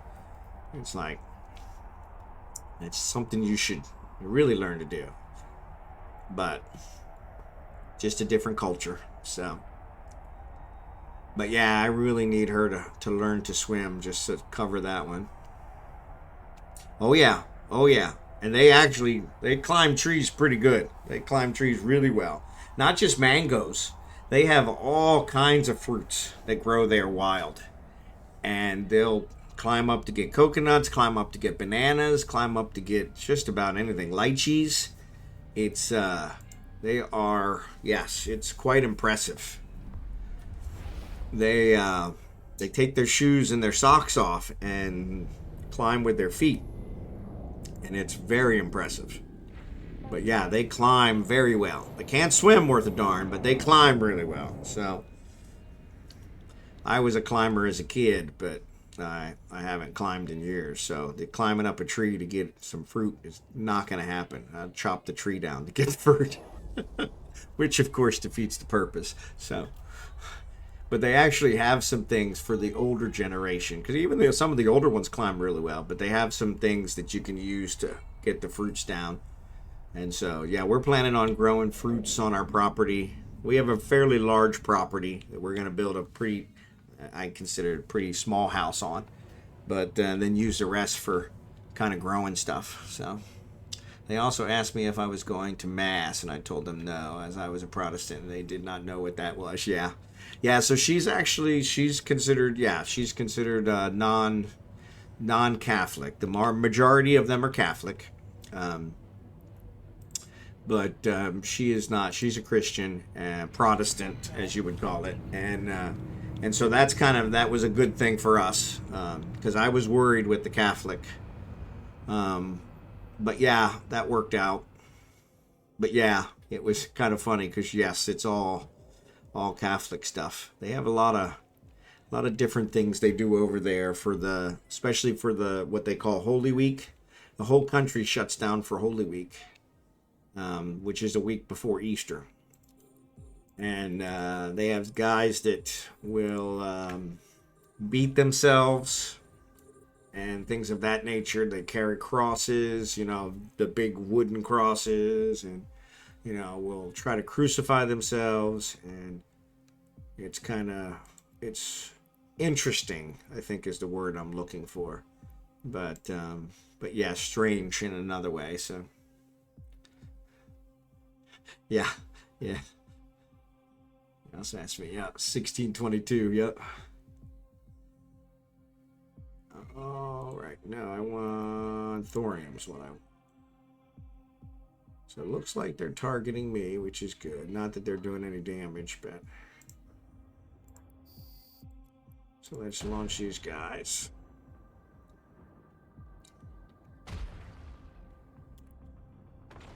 No.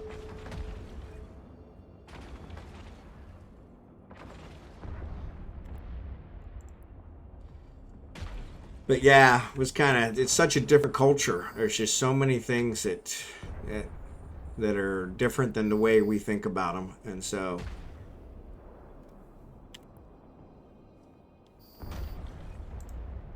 yeah, these guys aren't much of a challenge. In fact, I can't even lock them fast enough.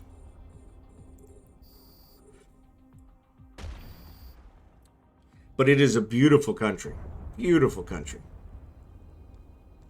And like I said, it's one of the few places that I've ever been able to feel comfortable, relaxed. It's something they kind of force on you. So,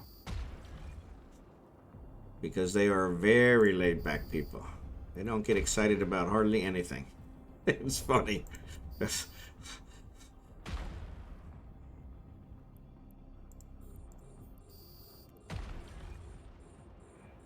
Which is something I'm kind of looking forward to, because it'll be nice to.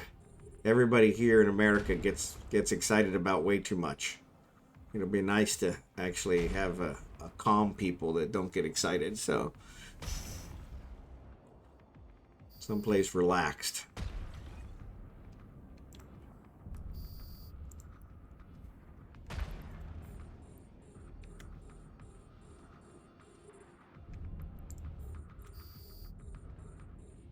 Yeah, these drones are taking care of them. Faster than I can target them.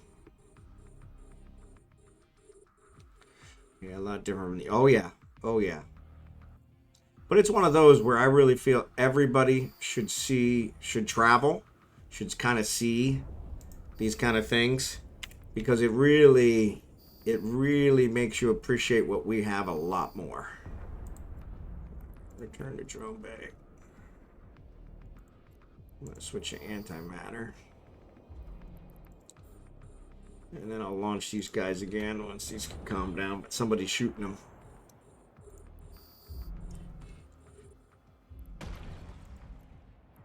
Launch the drones.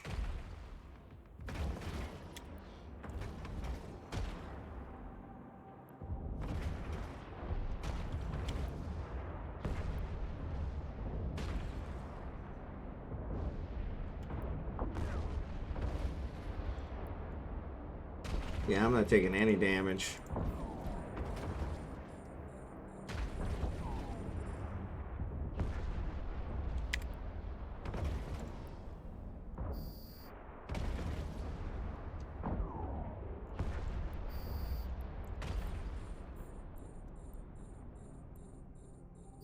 Yeah, I lived in the U.S. for a bit and have traveled a lot. I'm glad I live in Australia. I actually visited Australia. Beautiful place. Beautiful place. It's definitely some place I could see myself living. Definitely. Alright, now I gotta switch again. Don't have any of that left.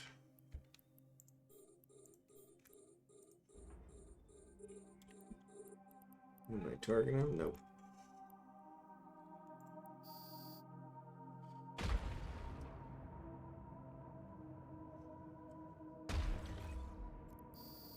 Keep at 30.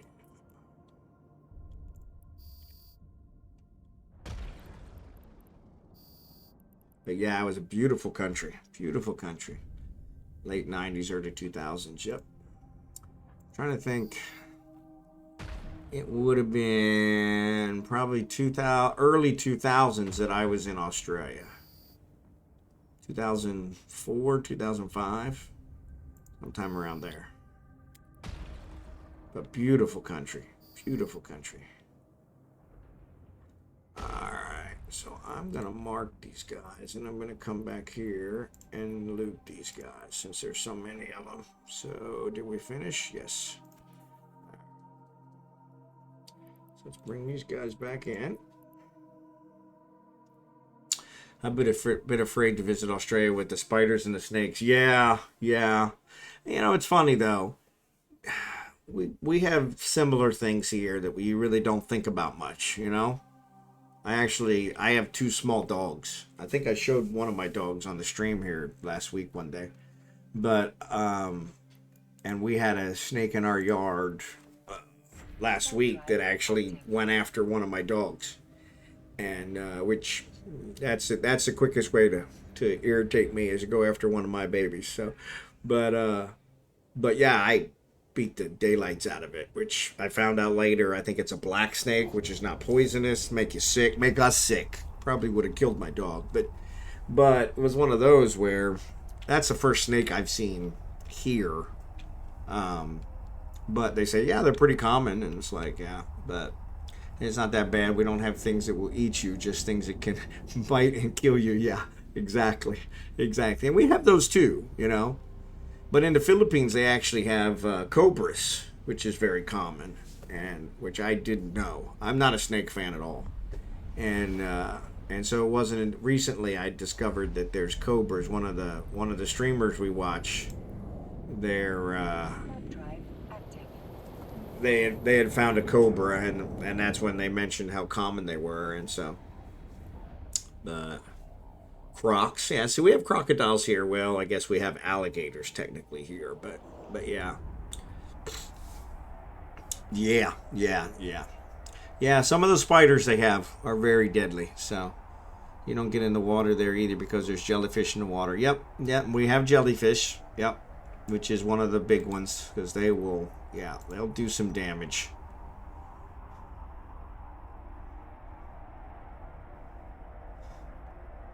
But yeah, and that's the thing.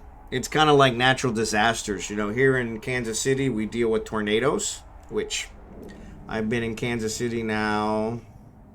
Well, let's see, my daughter's 31.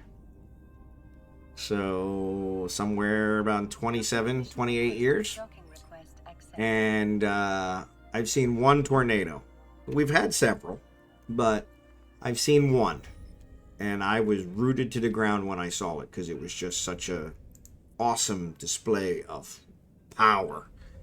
But it's just, you know, you deal with kind of the natural disasters. You know, it's kind of the same thing with the snakes and spiders and crocodiles and alligators. And I went to visit my sister in Florida, and they have a lot of alligators. And you know, you give them a wide berth, and you know, I mean, alligator, at least you usually see it coming. Unless you're walking along the edge of walking along the edge. I think I'm just going to leave this one. Walking along the edge of the lake or something and they jump you, which is possible. But I'm going to go get my salvage ship. But you don't get in the water there because jellyfish, I've been bitten by a huntsman and they just make you feel like poo for a bit. Yeah, but they don't jump out at you all the time. Yeah. So we have ones here called brown recluse. here in Kansas City, and they when they bite you, it starts to dissolve the flesh. They don't usually bite people. Oh, I forgot to complete that. Yeah, let's go ahead and dock again. I probably should complete the mission before I take off the salvage, but yeah, it starts kind of dissolving the flesh, and which usually you need some kind of a skin graft or something like that if you catch it early enough. But has caused some major problems. But they're more of a dry weather spider, so usually they hide out in old clothes or old shoes. And so when you put those on, then they usually give you problems because you disturbed them and they weren't happy about it. So, but yeah, it's funny because you got stuff all over. It's just a matter of figuring it out. But I hear you many Aussies in there today say, "Yeah, I got a huntsman somewhere in the house. I hope you don't, you don't again, else I might die." Yeah, we have whitetails that do that, and they cause necrosis. Yep. And that's the way these are. And then most people have to get some kind of a skin graft or something to be able to kind of deal with it. And it's just like, yeah, I don't think they're super life threatening, but they can cause some damage. But yeah, it's kind of interesting from that perspective. And I think you got those kind of things everywhere. It's just they're not quite as common as you think. You hear about them because they always tell you all the bad things about certain place before you go there. But it's really not as common as it seems, Like I said, even in Florida, I only saw one alligator. And he was far enough away that, I gave him a wide berth, But he didn't look like he was interested in somebody like me anyway. Now, if I had one of my small dogs with me, that might have been something that he would be interested in. But I didn't take the dogs with me when I went to visit her, so... But yeah, and it's funny because most of the people in Florida don't really have small dogs. They have bigger dogs. And so, but, I mean, he was stalking, I think the alligator I saw was stalking a bird that was on the edge of the water. And so, yeah, which is probably what their main, thing source is. I was hiking in Missouri in this swamp area in the 90s, and I stepped on a spider's nest with a bunch of baby spiders. I could not even see it. Yeah. Everyone just makes out Australia's full of them. It's not as bad as most people expect. A lot of people also go to more out-of-the-way places on holiday, and that's where they are. Yep, that makes sense. Yeah, Missouri, that's where I'm at. Well, actually, I'm in Kansas, but Kansas City spans the state line. So half of Kansas City is in Kansas, half of Kansas City is in Missouri. So I used to live on the Missouri side. Now I live on the Kansas side. My company's in the Missouri side. But yeah, so we do a lot of hiking and that kind of stuff. But yeah, actually, where I had the worst was when I was a kid hiking in Pennsylvania. I stepped in a mud wasp nest. And man, those things, they stung me for probably the 45 minutes it took me to get back to civilization. And oh, what a nightmare.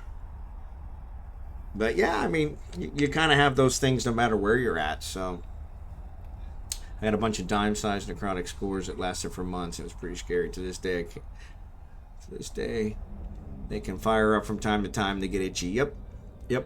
That's the kind of the way it is with my foot and ankle from where I got stung with the mud wasp. And that was 30 plus years ago.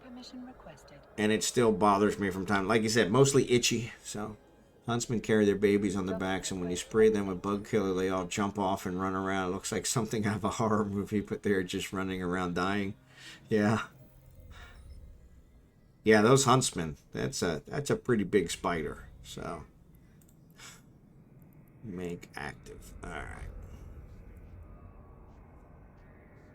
So let's go to Giria, and then from there go to the other one. Is it Oshama? I think it's Oshama. But yeah. And we have tarantulas here. People keep them as pets for crying out loud, which not a huge spider fan, but in Pennsylvania, the state bug is the praying mantis, which I'm not sure if you probably know what it is, but praying mantis is that one with the triangular kind of head and sits there. It always looks like it's praying, and it was illegal to kill them. And I mean, they eat other bugs, which is why it's illegal to kill them. But I remember coming home from school one day, and there was a praying mantis on the porch, and I wouldn't go anywhere near the door. It was like that. But I had a brother. We had a hedge around our house, and I had a brother where the praying mantises would lay their eggs in the hedge, and they would hatch, and all these little praying mantises would come out, and he let them crawl all over him. And to this day, that still gives me the EBGBs because I'm just like, yeah, I don't want bugs on me. I don't. That's just no. That scene from Raiders of the Lost Ark where they're not Raiders of the Lost. Is it Raiders of the Lost Ark? No, I think it's the first one. Can't remember it. Where in the trap with the bugs. Oh, that one still. Ooh, that just. Yeah, I think that would be the worst way to die. Would be covered in bugs. Having bugs crawl all over you. But yeah, my brother, he used to do it. And he did it primarily because he knew it freaked us out. But, uh-oh. Oh, yeah, I got to go to Oshama. I'm like, I don't have my thing. There it is. Jump, jump, jump, jump. But yeah, they were praying mantises. I mean, they don't cause any harm. They don't bite humans, but yeah, I've seen the YouTube vids of the praying mantises that gets wasp eggs laid inside their bodies. Yeah, yeah. Yeah, praying mantises, they're also the ones where the female will lay the eggs inside the male's body and then kill him. So yeah, that's their marriage is their mating is for life because the the male does not survive the mating ritual. She gets killed so that the babies can feed on his body. So yeah, exactly. Well, that's got to be a heck of a way to go, you know? Finally get lucky, and then you're dead. But yeah, I guess once she has the egg, she rips his head off and shoves him in his body, so that when they hatch, they can eat off his body, which is like, oh, that's got to be a bad day, really bad day, really bad day. I met this nice woman, you know, she took me home, ripped my head off, put eggs in my body. Yeah. But, you know, ironically, you know, they're super popular, or they're super what's the word? Populous. I mean, in Pennsylvania, we've got a ton of them. But then again, it's a state bug, so it's illegal to kill them. So,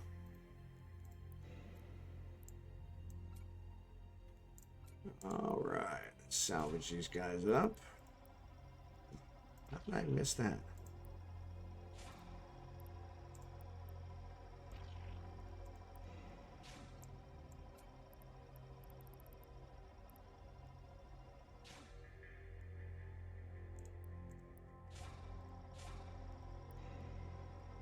But yeah, I just remember my brother letting them crawl all over him. Oh, that still freaks me out.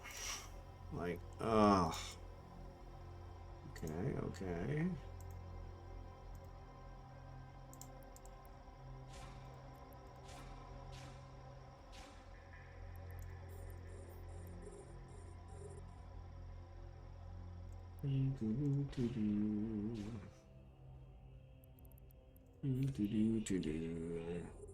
I think the Aussies would think the scariest things in the USA were cute and would like to have them as pets. Probably. I still can't believe some people, like you said, would have tarantulas as pets, you know? Oh, what? But, you know, no accounting for tape. People have snakes as pets, which is still one of those that I'm like, yeah, that's not going to work for me.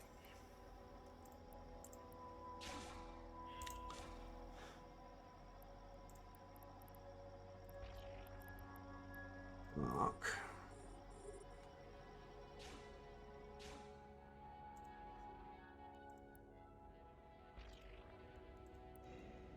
Man, every one of these has loot.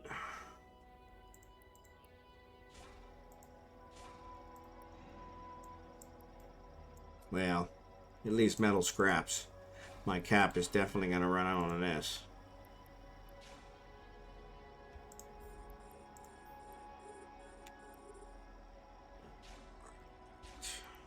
You and you.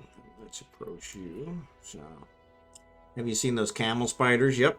I think those camel spiders would eat tarantulas. Yeah, they're big. So now you can keep your bears and moose. Yeah, see, and that's the other thing. So bears, you think about it, bears are probably per capita more dangerous, but you really don't have a whole lot of bear attacks. I mean, unless somebody's stupid and messes with their cubs, which come between a mama and her kid, you're always asking for trouble.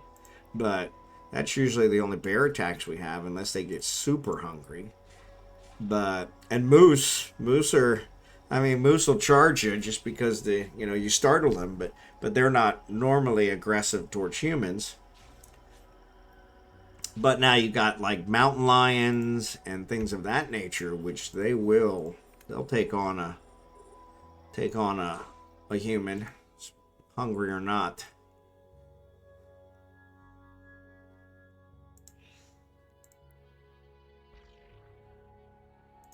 And we've got a bobcat in our neighborhood, and they say bobcats are quite aggressive. They're pretty small, but that's one I worry with my little dogs.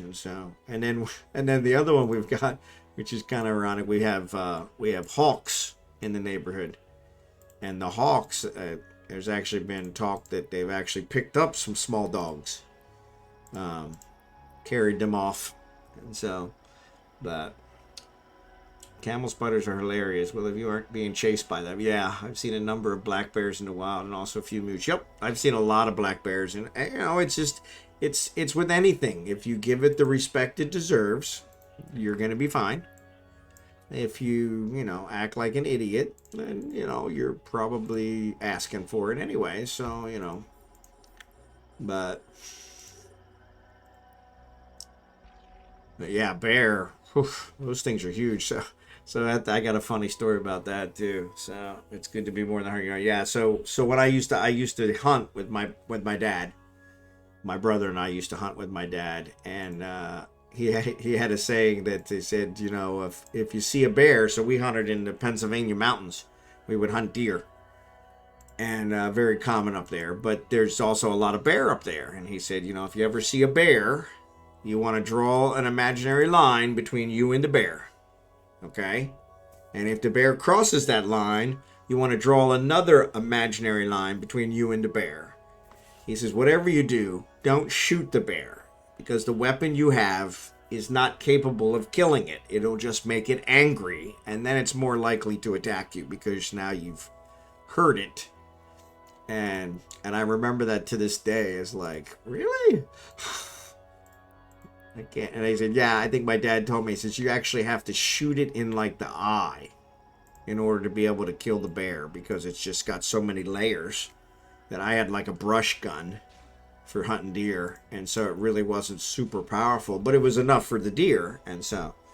But yeah, he was like, yeah, whatever you do not shoot the bear, because that's just gonna make it angry. And it's like, okay, good to know. Keep that in mind. Those life lessons. But yeah, I think it's with anything, as long as you give it the respect it deserves. I mean, bears are huge. I mean, they're like bigger than lumberjacks, which lumberjacks are huge. And yeah, it's like definitely want to mess with a lumberjack. So I'm not going to mess with a bear. I mean, it's all muscle. But that's the same thing like with a mountain lion. The problem with the mountain lions is you don't see them coming. Panthers, that kind of stuff. So, yeah. They say about the difference between black bears and grizzlies up in Alaska. I never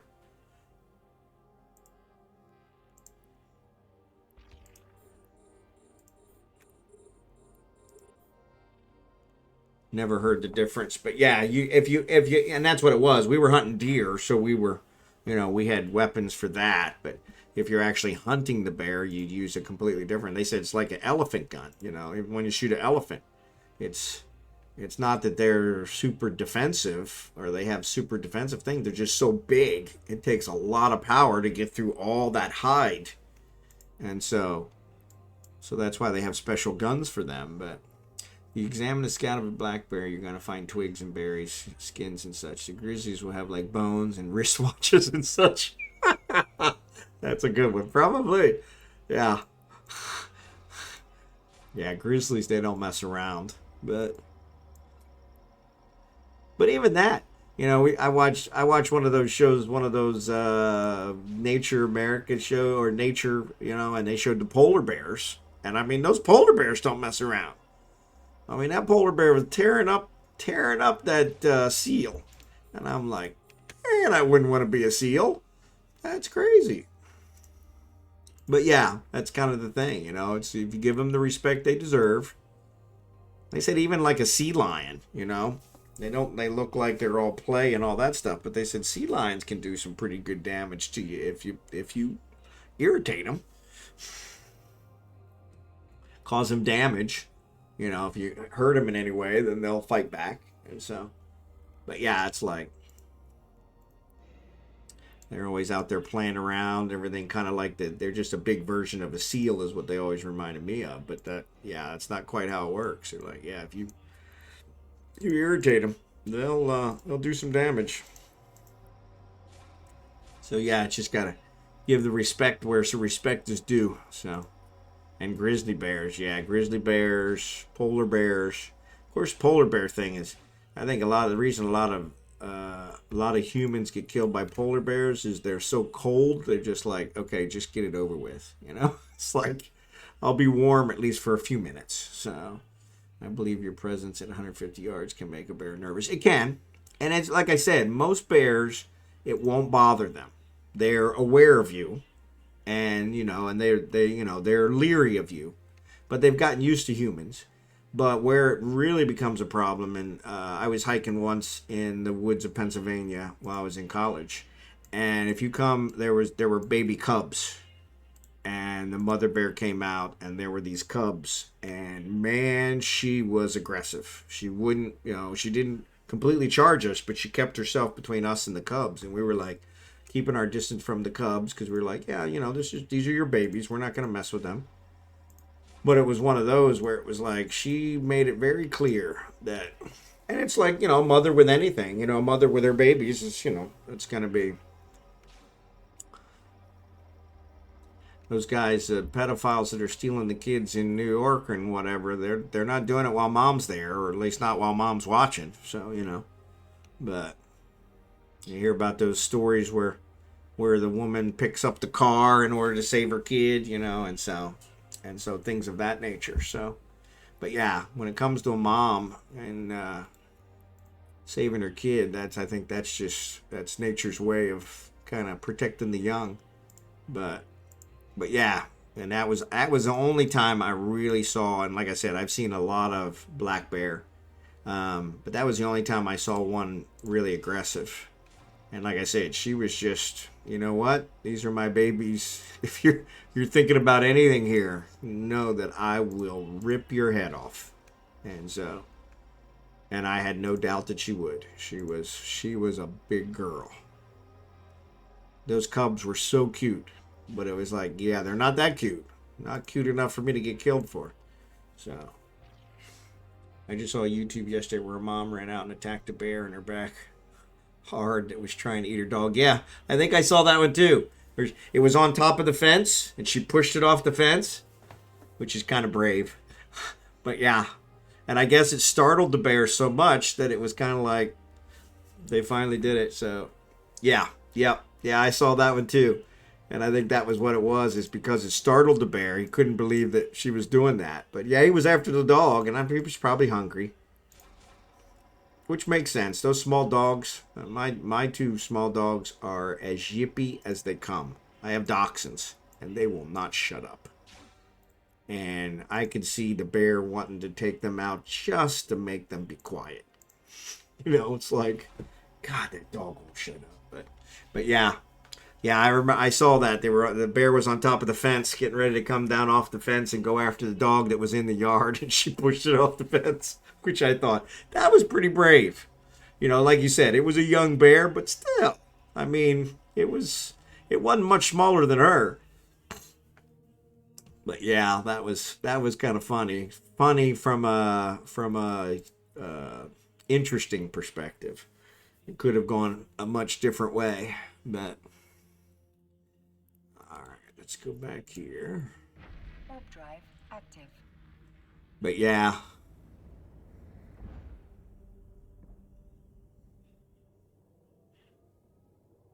But yeah, I did see that YouTube one. Yeah, she wasn't messing around. That's my wife and our dog. So our dogs, I had dogs years ago, and when I went through the divorce with my first wife, I lost both of them. One was old. I think he was 16, and I had to have him put down. And then the other one was younger, but once the one was gone, the second one just wouldn't eat. And so I had to have them both put down within months of each other, which was just devastating for me. I was going through a divorce and dealing with that.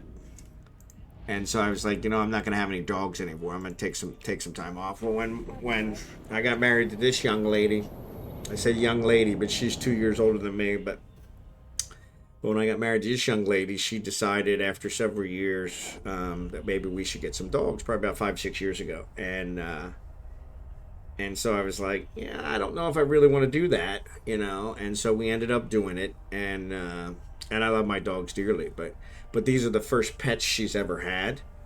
So my dog had a reaction to one of the shots it got at the vet once and was having some problems, and I took him back, and they said, yeah, it's just a reaction. It'll pass in a couple days. But she was like, whatever it needs. If it needs a kidney, it can have mine, And I'm like, yeah, I don't quite understand. Just so we're clear, if it needs a surgery that costs $10,000, and we're not getting the surgery, okay? It's a dog.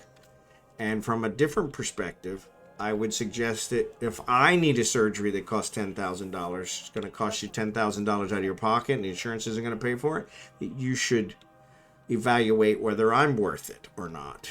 So, but even deer, if you piss them off, oh yeah, a horse. I mean, a lot of people get kicked by horses and end up with some major problems. So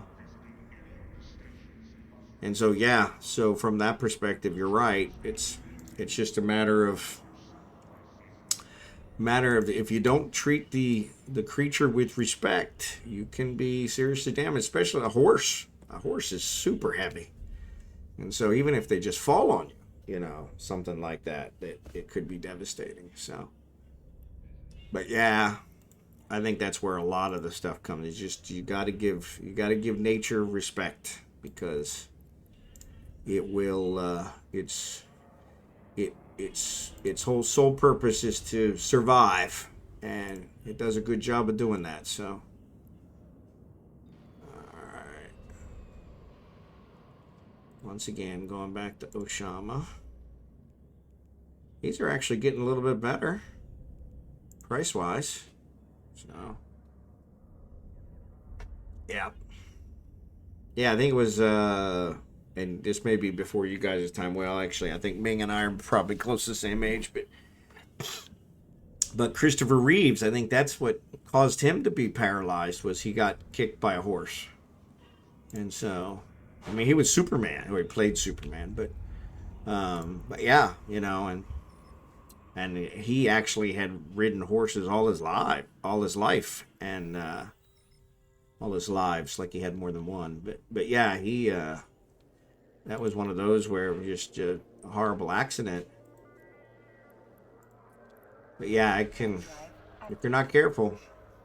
So, yeah, like you said, a deer. Like I mentioned, I used to hunt deer, and I never shot one, because every time I had a chance, I was like, man, this is such a beautiful creature. I'm not really sure. Plus, I never wanted to clean it. But it's like, I'm not sure I can actually shoot it, I carried the gun around mostly to protect myself from the other hunters. So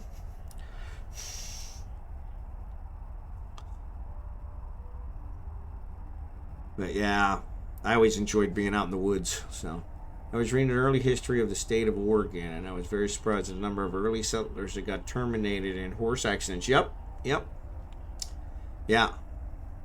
Well, and I think it was just that they it was prior to them really understanding the horses, and they just didn't give them the respect that they needed, and I mean that the horse, yeah, very easy to get trampled, or they're not aggressive, but if you get trampled by one, regardless if it gets scared, it can cause a lot of damage just from it trying to flee, trying to protect itself.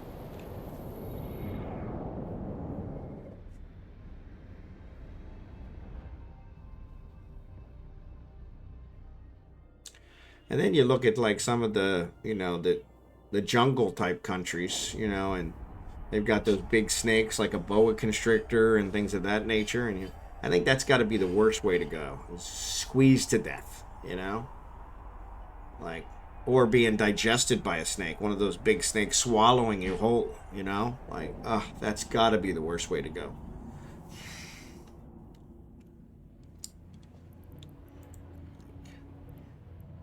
Just take forever, especially if it started on my feet.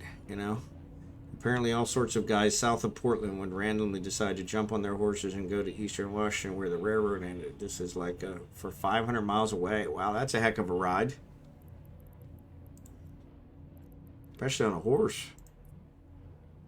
Warp drive active.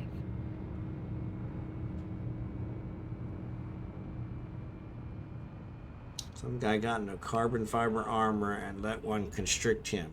He thought he was going to die. Yeah. But the carbon fiber, it actually held?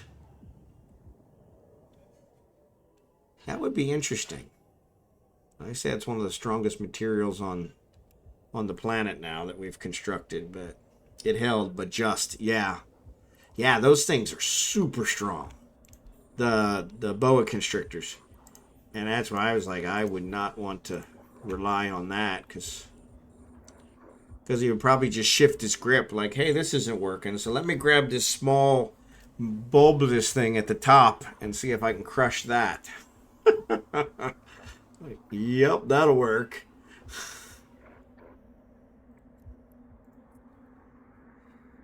Then they would all off their horses, or their horse would see a snake and rear up. Yep, that's one of the things. The horses are super scared of snakes. So speaking of my little puppy, I should say little. Come here, Pet. Come here, Benedict. Come here. Come here. Oh, my gracious. So this is Benedict. Yes. You got stinky breath. This is Benedict. He's my big one. He's about 20 pounds. So just got a bath yesterday. It needs brushed. Yeah. Okay, I'm gonna put you down. All right, there you go. We're gonna shoot some rats. All right, let's stop. Yeah, that's Benedict. So he's the one that almost got bit by the snake last week. I guess I should get them going. Alright, nobody's shooting at them yet. We got a Boston Terrier just over a year ago after having a German Shepherd. Very different dog, yes. I've always had Dachshunds, and I love them. It's a long-haired Dachshund. And yeah, they've always been kind of my favorite, but they're stubborn as mules. And my wife says that actually, she says me, Benedict and I have the same personality because we're both heavy and passive, and her and I have a girl dog, Abigail, that we got later, and her and my wife have the same personality where they just like to sleep all the time. So 28, yeah, it's too shallow. Yeah, let's just get that. We'll have these guys take them out. They're working on it. But yeah, I love the dachshunds. It's kind of my favorite breed, so that's why when she decided we are gonna have dogs, I'm like, well, we'll definitely have a dachshund. So, but now with the move to the Philippines, that's one where we're trying to figure out how we get them over to the Philippines, and they're long-haired dogs, so they're also not much for the hot weather. So, curious how that's gonna work out. So, save location. All right, that's the end of those. Return to drone bay. Set destination.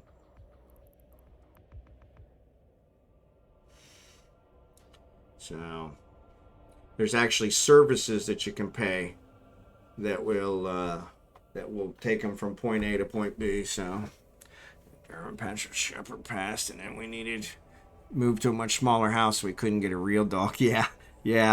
I've always been kind of the small dog thing. I like ones that I can pick up and control.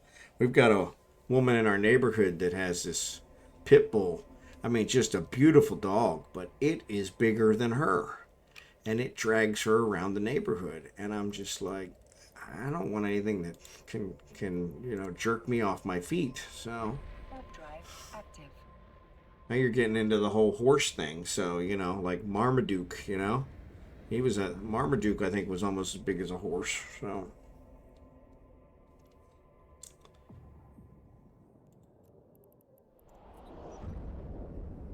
but yeah, these two are our pride and joy. So Benedict is 6 and Abigail is 7. And we got Abigail later. Like, we got Benedict, and he was 8 weeks old. As early as we could pick him up, we got him 8 weeks old. And if you can control him, but I wouldn't let my wife walk around town. She's yeah, exactly. Well, that's the other one, is my wife likes to walk the little dogs, and then we've got big dogs in the neighborhood. And these guys, they have no clue that dog is severely bigger than them. Benedict especially. He's actually carried on when that pit bull was outside our yard a couple times, and it's like, you need to shut your mouth, because you're going to get us both killed.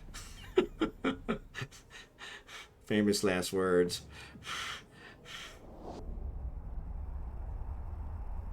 Yeah, my dog, they're yappers. So 40 kilograms when he passed, but he was about 45. Yep. That's a nice size dog. Yep.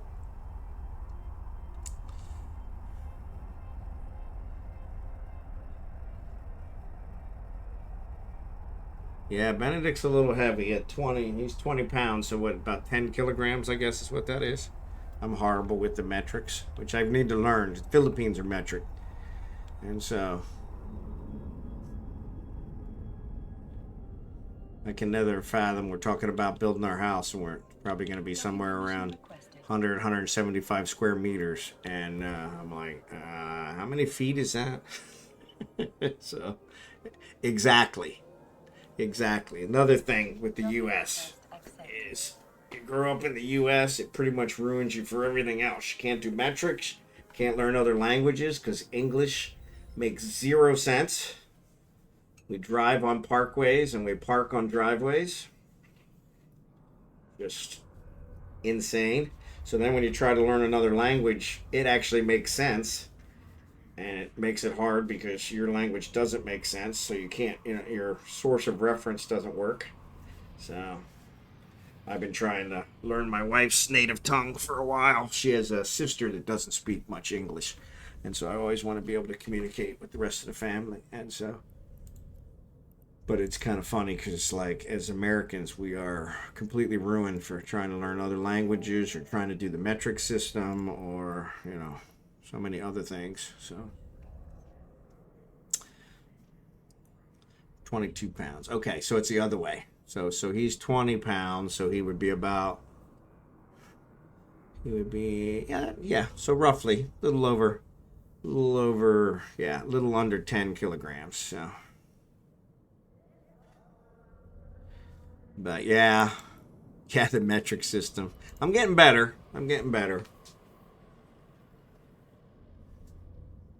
I find order in it like cavemen would work for most other. Yeah, English is just horrible. Like I said, we drive on parkways and we park on driveways. It's it's the perfect example of how insane our language is, because it's like, okay, that makes no sense. But for everybody else, the language at least tries to make some sense, and so. But also our alphabet. Most of the other languages don't use the same alphabet, so they have more, like Tagalog has a lot of guttural sounds, and which is difficult for the English throat to do, which is kind of funny.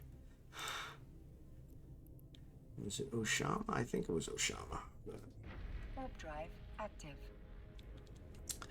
But I learned Spanish in high school, and I wasn't ever super good at it, but I can communicate. I've been to Mexico a couple times, and I can communicate enough, at least get my idea across.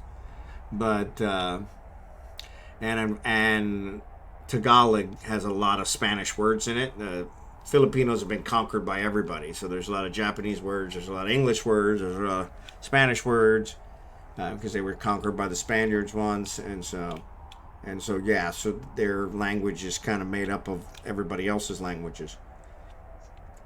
But it's funny because every time I assume it's a Spanish word and I use that word, they all look at me like really strange, because that's not the right word.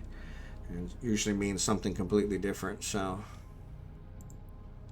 metrics is crazy once you figure it out, though. Like 1 liter of water is 1,000 milliliters. Yep, and fits in a box 10 centimeters on each side, 1,000 cubic centimeters in volume, and is 1 kilogram. And the best part, it freezes at 0 and bulls at 100. You're absolutely. Though that's the nice thing about the metric system, is it's all in tens. So, but it's funny because I've had to convince my wife of that, because I'm like, yeah, well, it's. She says, well, I don't understand. It says it's 50 centimeters. The tiles, we're looking at tile. She said, the tiles are 50 centimeters. I'm like, yeah, well, that's half a meter, And I said, because 100 centimeters is a meter. And she just looks at me strange, like, what? Here in America, though, yeah. I mean, a foot is 3.17 inches. I mean, come on. Or yeah, the foot is 12 inches, but yeah, nothing ever divides evenly. It's like, what a waste. I don't know where I came up with the 3 point. I think that's a meter versus feet.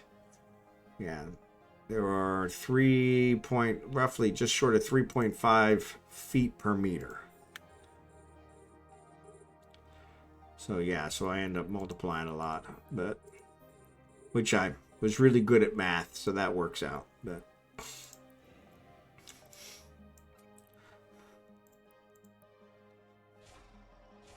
yeah, yard and meter. Yep. Yeah, the yard is real close to a meter. But once again, why didn't we just use the meter? It's almost like we intentionally came up with a yard to offset the meter. Americans, we figured, oh, everybody will do it our way eventually. So, it's like, no. I just use fuzzy math when converting. Yeah.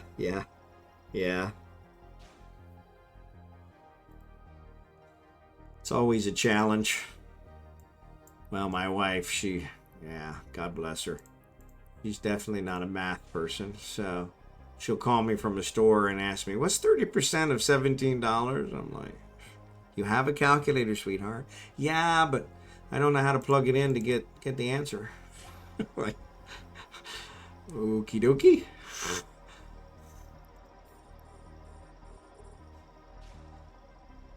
Just not her specialty. Man, she can cook. Oof.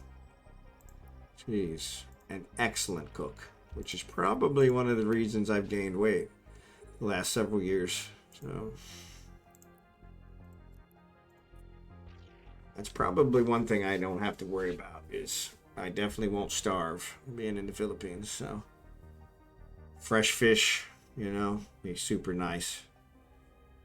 Here in Kansas City, we cannot get any fresh fish. Very hard.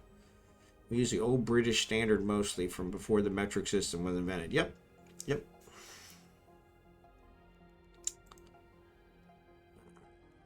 Can you?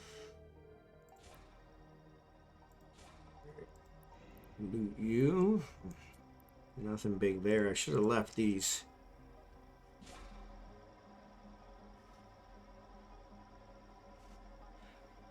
Then when Ford got gauge blocks sent over from Europe, they used the metric conversion, and from that time, Imperial has used metric in its standards, so when metric changes, Imperial also changes. Yep. Yeah, it's really weird, because the rest of the world is all engaged, but not America. You would have thought eventually we would have finally come around and said, okay, everybody else is using this, let's use it. Nope. Still clinging to the fact that, nah, that's not going to work. Like, typical American. All right. Oh, too far away.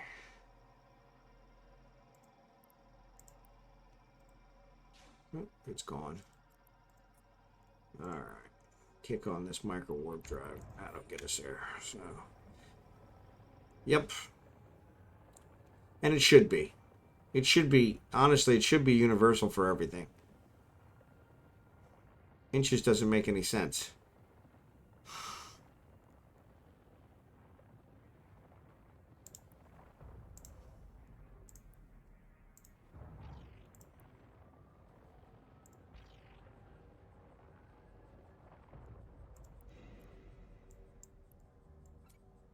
All right.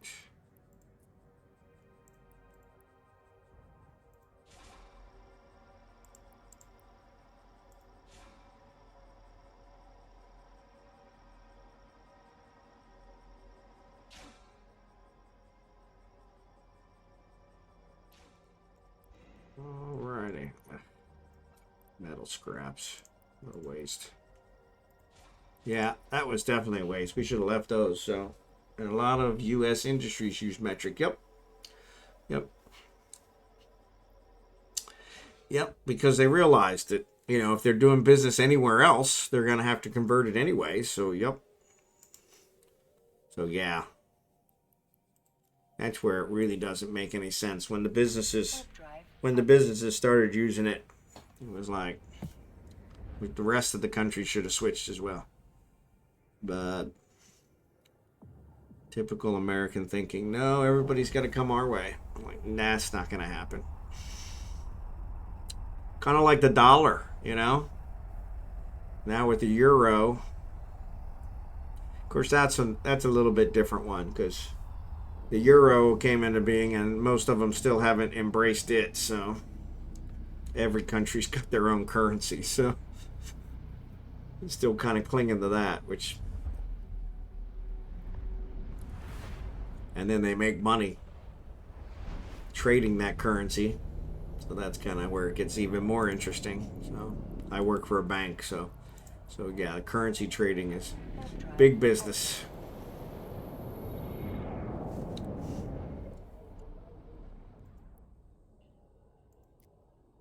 All right, how many we got? So we got 5 done. We're 7 out of 10.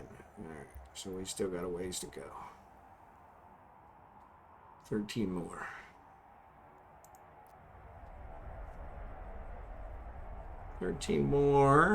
Oh, it's already 11:45. We're not gonna make the 13 tonight. That's for sure. Though, pretty close. Maybe half of that. Probably not. Actually, I'm curious why Benedict is here. Because his mommy should have already gone to bed. She must not have gone to bed. She always takes the dogs to bed with her when she goes to bed, so she must not have gone to bed, or he refused to go in with her because he wanted to stay with Dad. Which doesn't happen very often. Make active. Start conversation. Oshama again. Accept.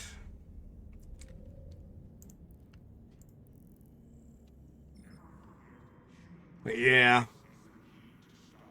Try and get these air ones done.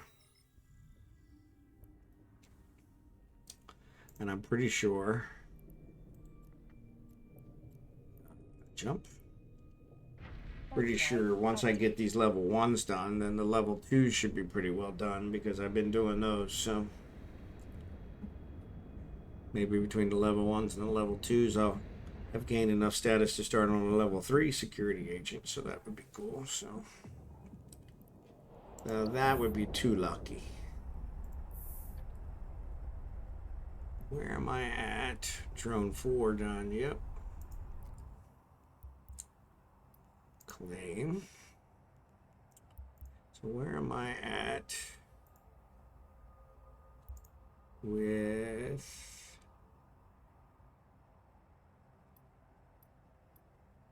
bounties? So I'm still a little short. 660,000 short of the 5 million bounties, which will complete that one and give me the skills or the skill points. Yep. So I'm getting closer. Yeah, so I was away. I don't think I was away that long. It was probably 5 or 6 years, but I didn't start a new tune. I think Ming did the same thing. And so but yeah, that's a good way to do it. So yeah, that's kind of what I was thinking. Well, I was thinking I was so close. It'd be nice to get those skill points. My skill training queue that I paid for, I'm using on this guy.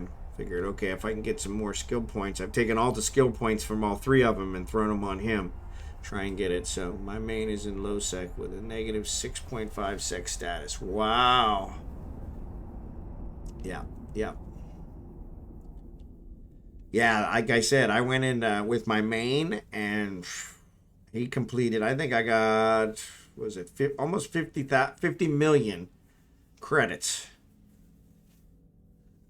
from those. So there's the warehouse. I guess I'm supposed to pick up. You need crates of synthetic car. So I'm assuming it's this warehouse.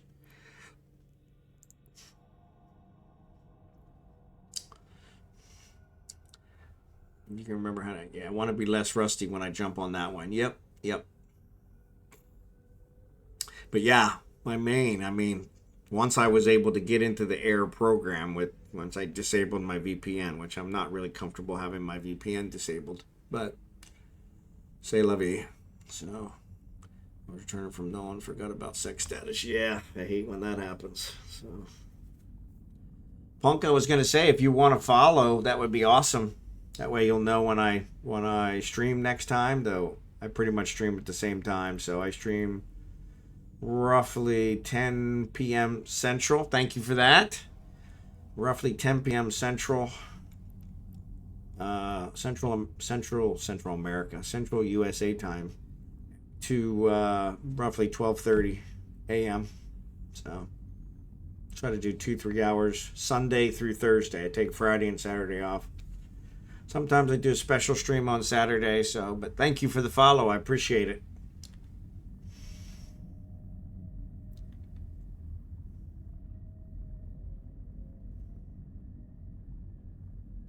I only need a couple more follows and then I'll be able to get affiliate, which would be cool. So, alrighty, we got that. So let's close you. Set destination.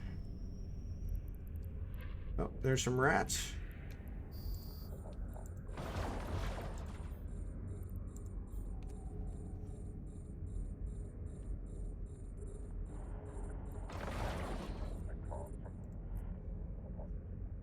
So I did lose one.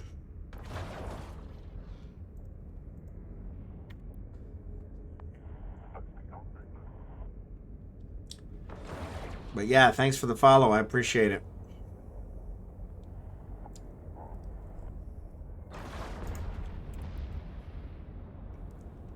Just need a couple more followers and then I'll have everything I need for affiliate status. So that'll be nice.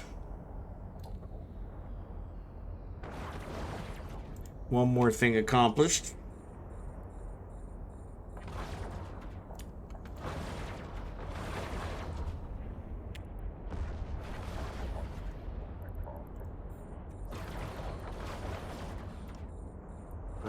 forgot to heal my drones again, so.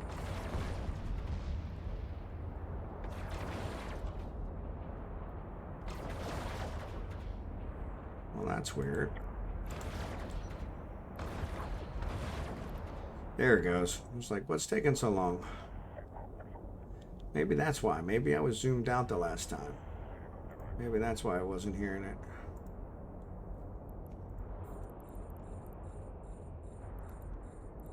I'm gonna remove these.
All right.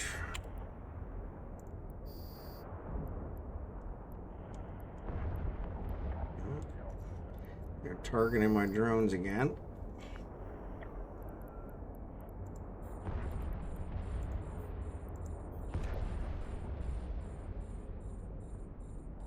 Taking them out quick.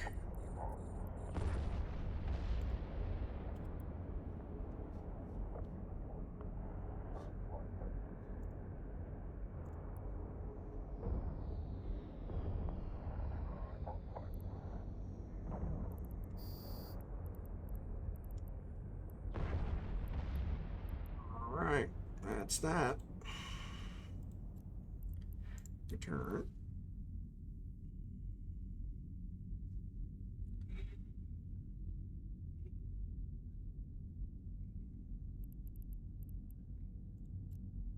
Jump. So it says I have 13 again. It said I had 12 earlier. Thought I lost one again.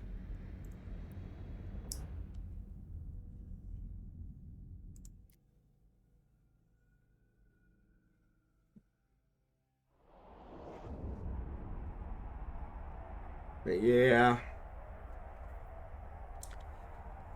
that null and low security status, that's always kind of a bummer. So that was one I read today. So I guess the trigs have been changed so that they won't attack anybody with 0 status with them.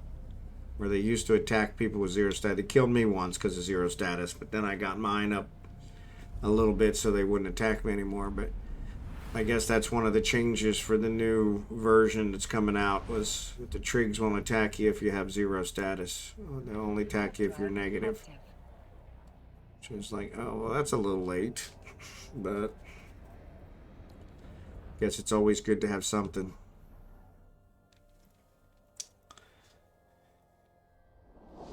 I broke my toe today.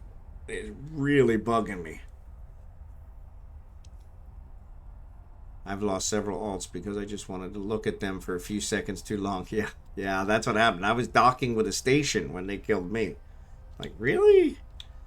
Just took too long for it to suck my ship in and they blew me up. But then I went and killed one drone, which then gave me a .001, which was enough so they don't shoot me anymore.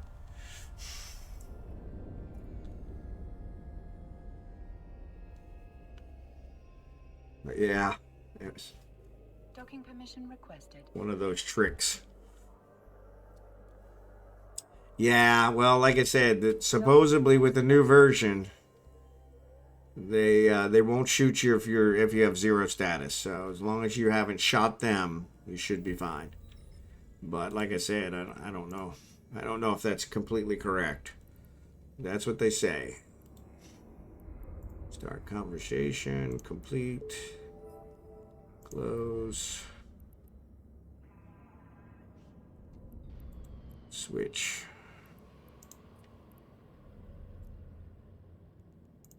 Probably should leave these, but I'm gonna go ahead and salvage them. So no, you shouldn't. But like I said, that's what I read. I haven't tested that theory. I have none of my alts, only my main has gotten any status with them. So I could probably test it with one of my alts, but yeah, that's these new corruption systems they put into the game not long ago. Yep.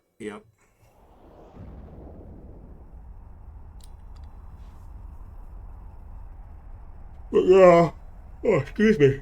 That's one of those. It's the way you figure it out is by having them blow you up, which is probably not the way you want to figure it out. So probably just easier the first time you go into trig space to find a drone, any drone, and just blow up one of them, and then dock at a station and wait 20 minutes, and that'll give you the enough positive status so that both Edencom and the trigs will not shoot at you. And that allows you to come and go from trig space pretty easily.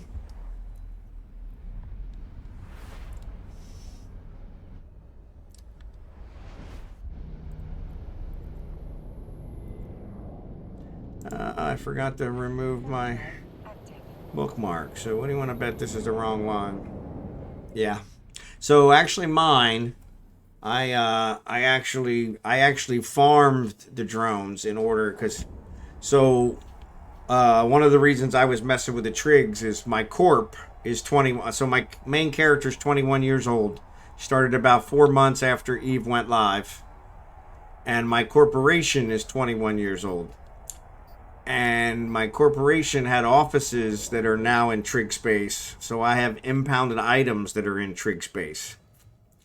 And the only way to get those is to get a 4.0 status with the trigs. Well, the trigs don't have agents. They don't have any of that stuff. So the only way to get a 4.0 status with them is to destroy a lot of drones. So I was farming the drones in order to try and get that status up. So my status, I think, is like 0.17 now with my main. But still not quite high enough. But I think I have to get it to 4.0, which is going to take forever. But yeah, and I'm still not sure if it's actually worth it. They say there's some other ways that you can do it by shooting at Edencom, but yeah, you would think, but I don't know. I get blown up a lot because people think, oh man, this guy's got to have lots of skills and this, that, and the other. And out of the 21 years, I've probably only played 8 total. I think we figured that out the other night based on my skill points. But yeah, so. But when people do notice that my tune is so old, they're like, hey, you want to take on this guy? Like I have, like I'm super or something. And yeah, I'm not a PvPer, so yeah, they end up being severely disappointed. So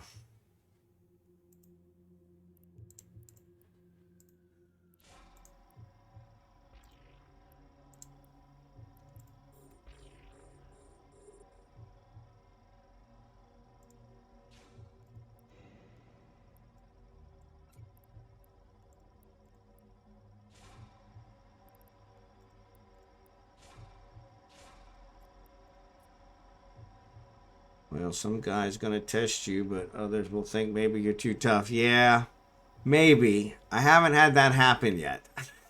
I would like to see that one. And in those cases, I probably wouldn't notice it because they just wouldn't bother me. They'd be like, oh crap, and they'd run. You know, you really don't see those people.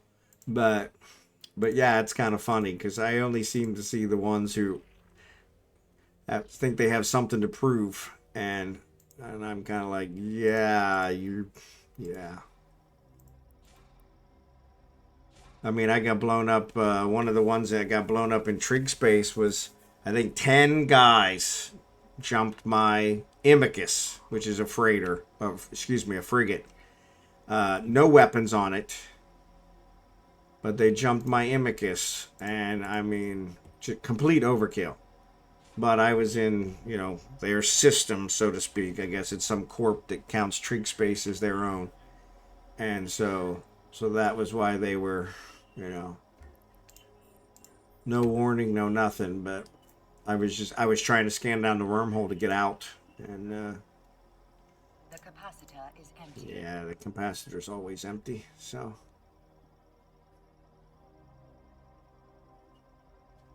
The capacitor is empty. yes, it is.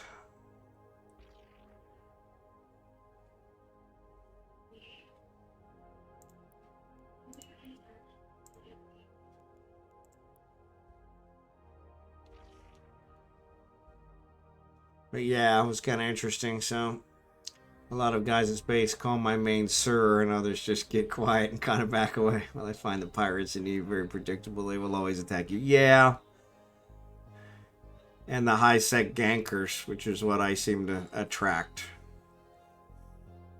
I don't know, I must have maroons, you know, tattooed on my forehead, and they're like, oh. Which, in their defense, they've taken me out several times, so I'm obviously an easy mark. So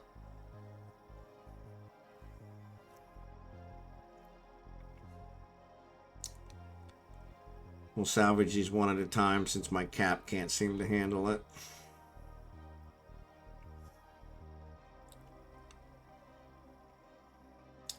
Trust is a pretty rare commodity in Eve. I agree. You find somebody you can trust, stick with them, because that is very rare to come by. So you were the one telling me that, so you talked to somebody for over a month and then they ended up taking you for several million. So, which is just ridiculous. You would think after a month you'd know them. So, but yeah, for 6 months. That's even worse. Right. That's crazy. Yeah, that's just ridiculous.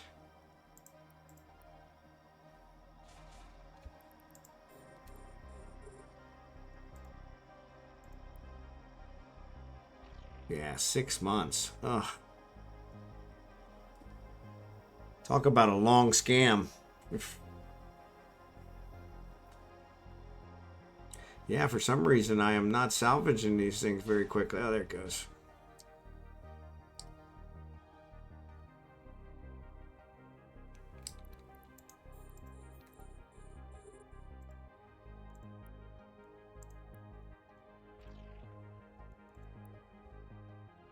There are stories of spies that have infiltrated nullsec corps and have done nothing for over a year before they made their play. Yep, I've heard them. I've heard them. That's definitely a long play.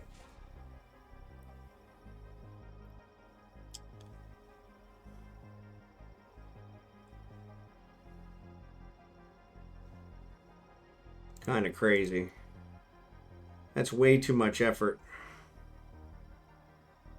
Way too much effort.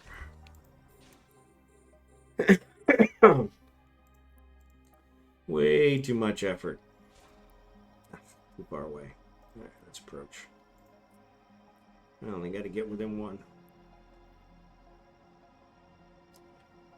All right. Stop.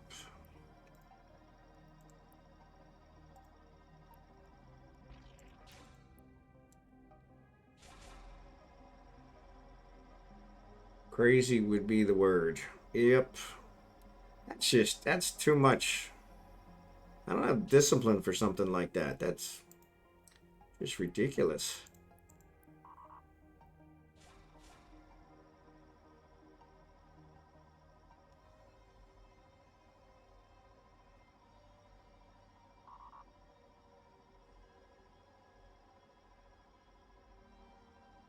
My wife and I, we always talk. It's like, you know, it's so much easier just to tell the truth because then you don't have to remember who you told what lie to, you know? But it's the same thing. It's like not everybody gets that. We have some friends that are like, they end up contradicting their lies with us because they don't remember they told us one lie. It's like, surely you should have realized. Alright, I'm pretty sure this one's gone, so I'm going to remove it too. Alright, let's jump back here. Armor plates is one that I need, and contaminated nanite is one that I need for some of the rigs that I build, so those are always good ones. So,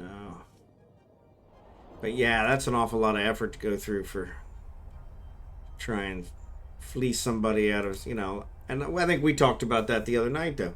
It's like, if you'd have just worked, you know, doing missions for that time period in 6 months, you could have had way more than 20 million, all right? It's better to take the immediate pain of telling the truth and the lie and be found out later and expose the liar. Yep, because once you lie once, it's kind of like, we watch a lot of crime shows, crime dramas, and that's the thing. It's like, you know, once you lie to the cops once, they're not going to believe anything you say ever again. And so you get caught in one lie to the cops, and that's it. You're done. You know? And so, yeah, it's just like, it ain't worth it. Well, I have to keep adjusting that window. But yeah. But we have people that still don't seem that the truth is difficult. And so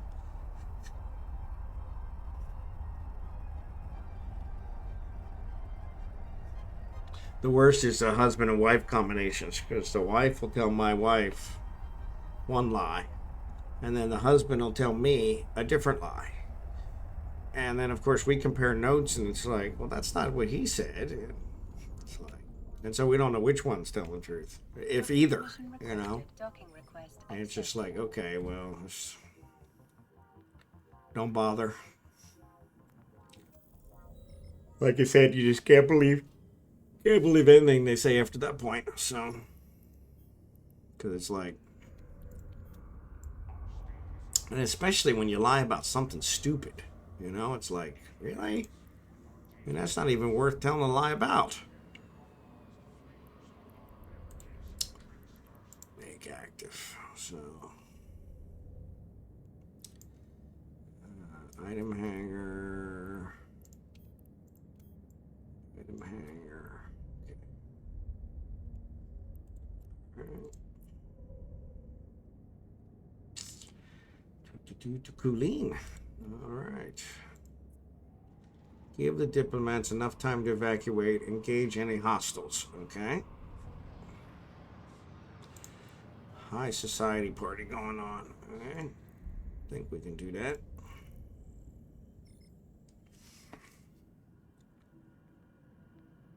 Oh, excuse me. Oh, sorry about that. Jump, jump, jump. So this is the ones that get me. So this is one of those NPC mining. That's actually a badger, so that's a hauler. But yeah, that's an NPC corporation ship. So, and they actually have miners that'll go out there and mine and haul, and that's probably a hauler that's hauling from the miners. I think people that lie also lie to themselves, and when you do that, it gets hard to know what is even real. Yep. And I think that's some of it. Some of them actually believe the lies. That's one of the reasons why, you know, we watch a lot of, like I said, we watch a lot of crime dramas, but that's one of the reasons why lie detectors are not admissible in court here in the United States, is because it's too easy to beat it. Because if you truly believe the lie, then the lie detector won't register it. So there are also ways you can profit by shooting those guys, but there is a price to pay. Yeah. Well, I know that you'll take a status hit, so. But yeah, I think I remember in the old days you would actually carry a cargo scanner and you would scan the cargo to see if it was worth it. But take the take the sec hit and then do some missions for him to get it back up again, but Warp drive active. that also seems like too much work.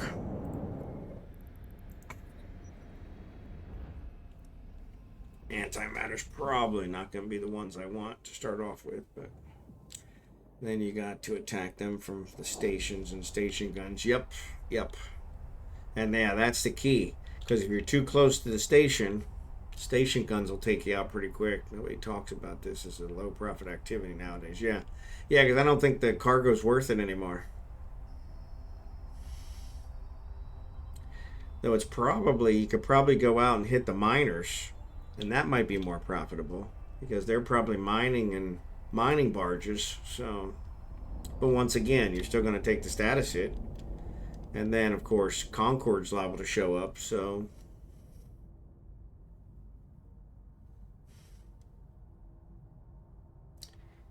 Alright, so it says, of course, I got rid of large structure off of my thing, so... What's that? Yeah, large collidable structure. So, it says we need to keep these guys... Yeah, so let's go ahead and... take these guys out. Actually, antimatter is the right one. Excellent.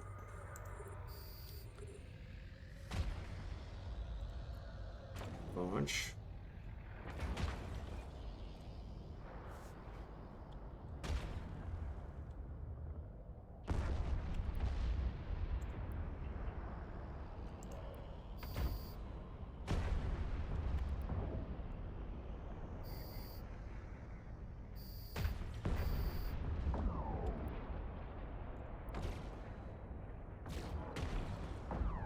But yeah, I don't really think it was that profitable back in the old days either, though, to be honest. So I can't imagine it would be any more profitable now, so...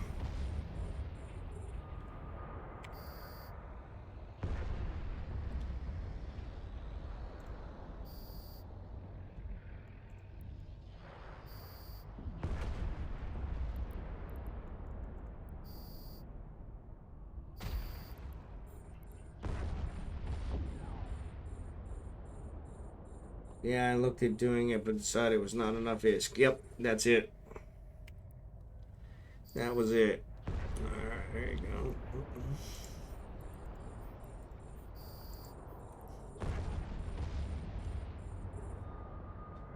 Designated object is no longer present. And they're taking them out faster than I can target them.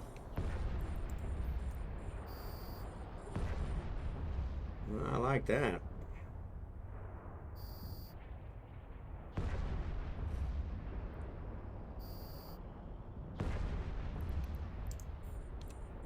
Ah, Galante. That's a frigate.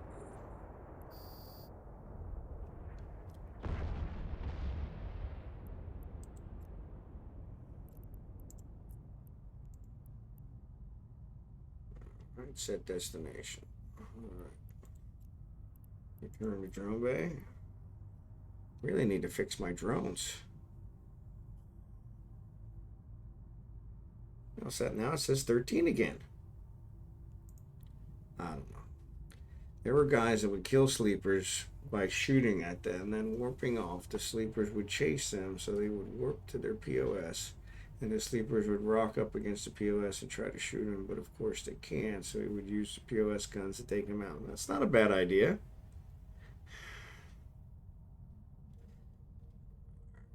Destination set. Jump. Jump, jump, jump. Warp drive active. So that does seem kind of like a... Yeah, it's just... That was kind of my thought, is that does seem like an awful lot of work. I guess if you already had a POS, there, but once again, trying to set up a POS in high sec, you got to have those contracts, which you got to pay loyalty points for, so... Which that would get... I don't think it's that expensive. Oh, excuse me. But still, you got to grind those, so...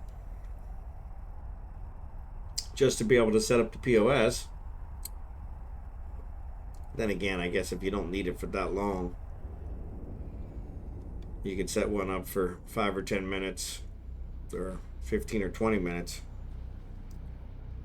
Because I think those contracts allow you one per minute. So CCP been trying for years to phase the POS out. Yeah, I had heard that as well.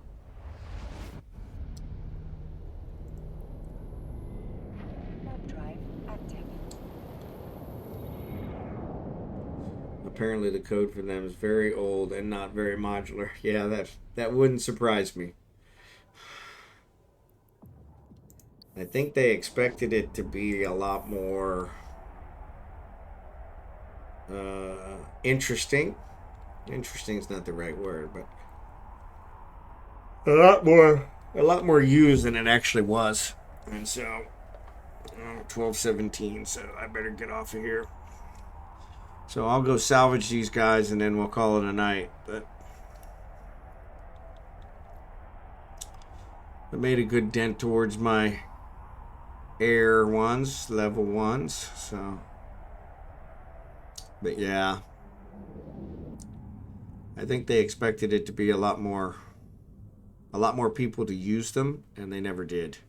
Docking permission requested. The only place they're really used is in wormhole space, and even then, they get blown up so much. As soon as somebody goes in a wormhole, that's the first thing they scan down. So, all right, let's repair my drones since I keep forgetting to repair them. Repair all. Whopping 1,000. Many, many years ago, I ran into smallpox and low-sec moon mining until a null-sec fleet came and blew it up in like 3 minutes. Yep, and that's usually what happens. They just bring a whole fleet in. Not much of a challenge.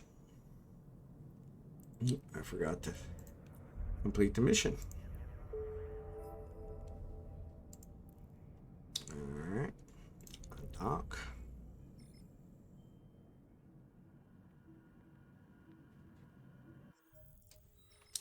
But yeah, we had my corporation. We had a wormhole POS, and we built a bunch of ships with it and that kind of stuff. But that was it. It was such a grind. It was always a constant making sure it had enough fuel, making sure nobody tracked it down and blew it up while we were offline. And yeah, it was just a long time ago. I went on a pos shoot in my Tengu. Yep. It's a good one for pos shooting. I was like 5 jumps away and they were gone before I could even get it to the system. Yep. Yeah, and that's the way to do it. Just come in with everybody. So guys were constantly attacking it. Yep. And that's the only way, and that's how you do it, is just sheer numbers.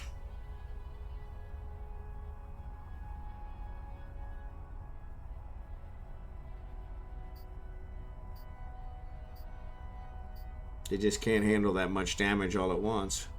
I was with a heap of carriers. Yep, that'll do it too.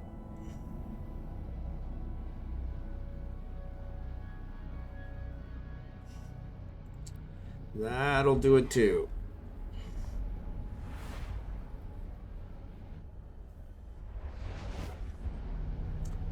That'll do it too. Warp drive active. When I was a noob, I spent some time in an Aussie alliance. There you go. We were all noobs, and we went out to nulls and set up many posses in an empty system. Yep, just to see what it's like, you know. I think it's something everybody should try.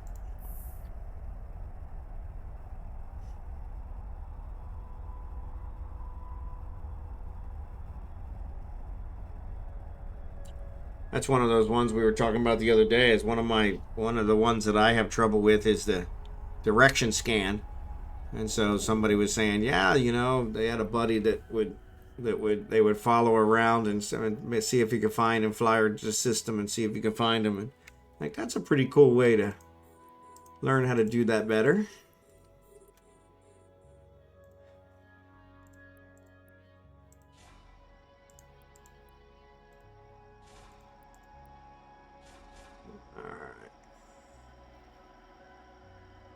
So one of the big groups contacted us and said, sorry guys, the system needs to remain empty. Really? Seems kind of strange.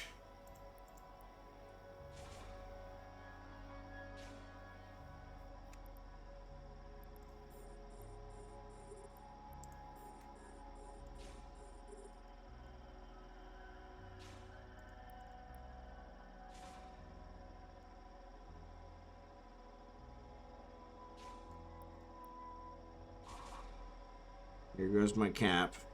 We were like, no, we're going to stay. And they were like, okay, we scheduled you guys for destruction on Saturday. Yeah, Grace Jones between the Alliance is probably, yep. Scheduled for destruction. Gotta love that. You're scheduled for destruction on Saturday. Like, thanks.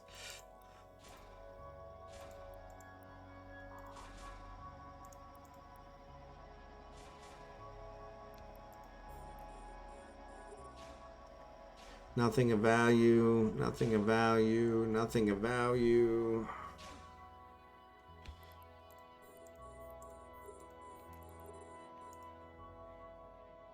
Nothing of value.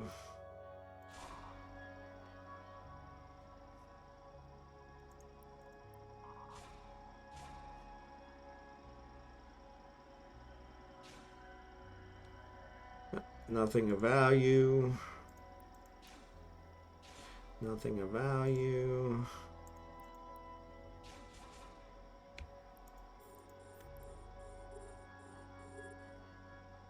I got a couple that actually gave me something.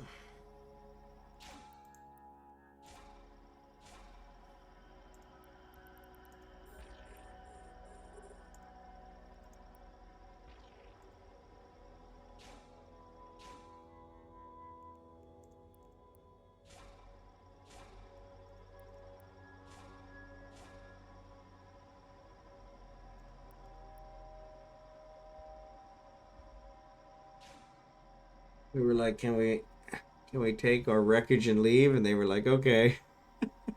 They were true to their word. Killed everyone's posse except for the My Corp small posse. I took the posse in my T1 hauler and had to wait at a safe spot for 5 hours for a Russian gate camp to go away. 5 hours? Yeah, exactly. Good old days. You're not kidding.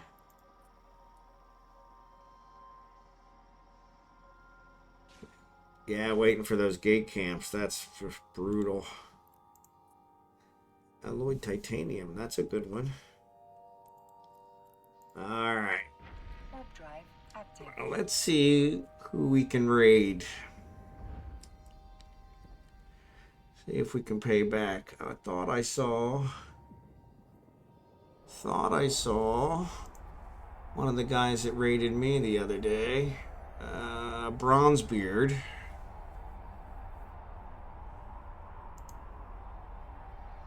Not sure if he's on there or not.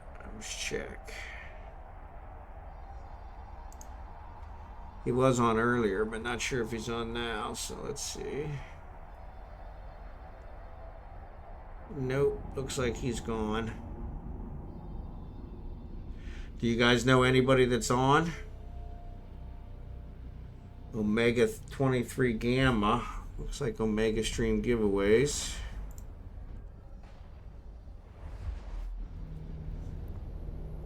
Not sure who they are.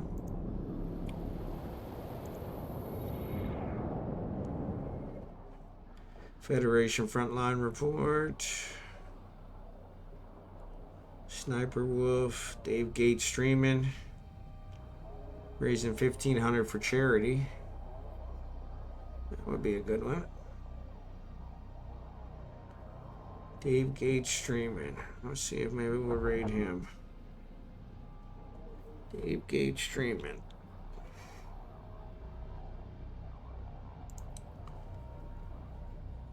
Did I say Doc?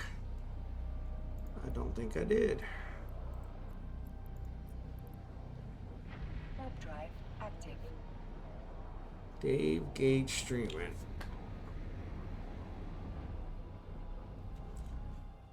Open raid browser.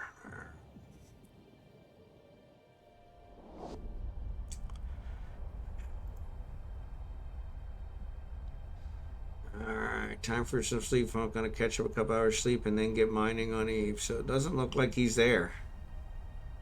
Looks like he's away. So don't want to raid him if he's not there. Not hand, but solo PvP. 5 Bustard giveaway. Gate camp. Yeah. New and learning. Docking permission requested. Docking request accepted. Swear T. Something new. Yeah, I don't see anybody on here that I recognize.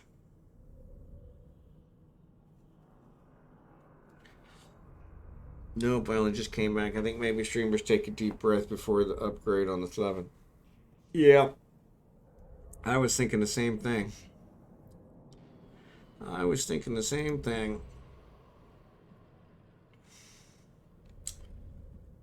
Well,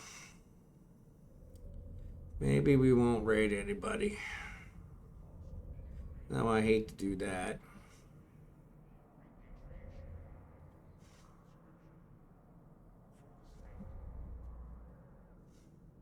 Swear T, he's actually, looks like he's actually doing something.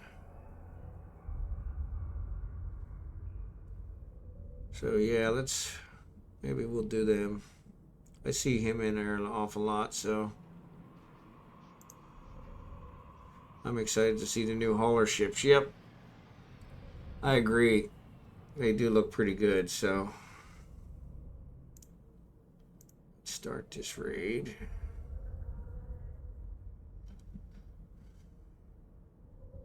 All right, well, I appreciate you guys watching. I'm going to go ahead and raid over here, and we'll see. But I will be streaming again tomorrow night, so if you guys want to tune in, I'd appreciate it. Thanks for watching. Appreciate you guys being here. And I will hopefully see you tomorrow. So let me click on this one, and there we go.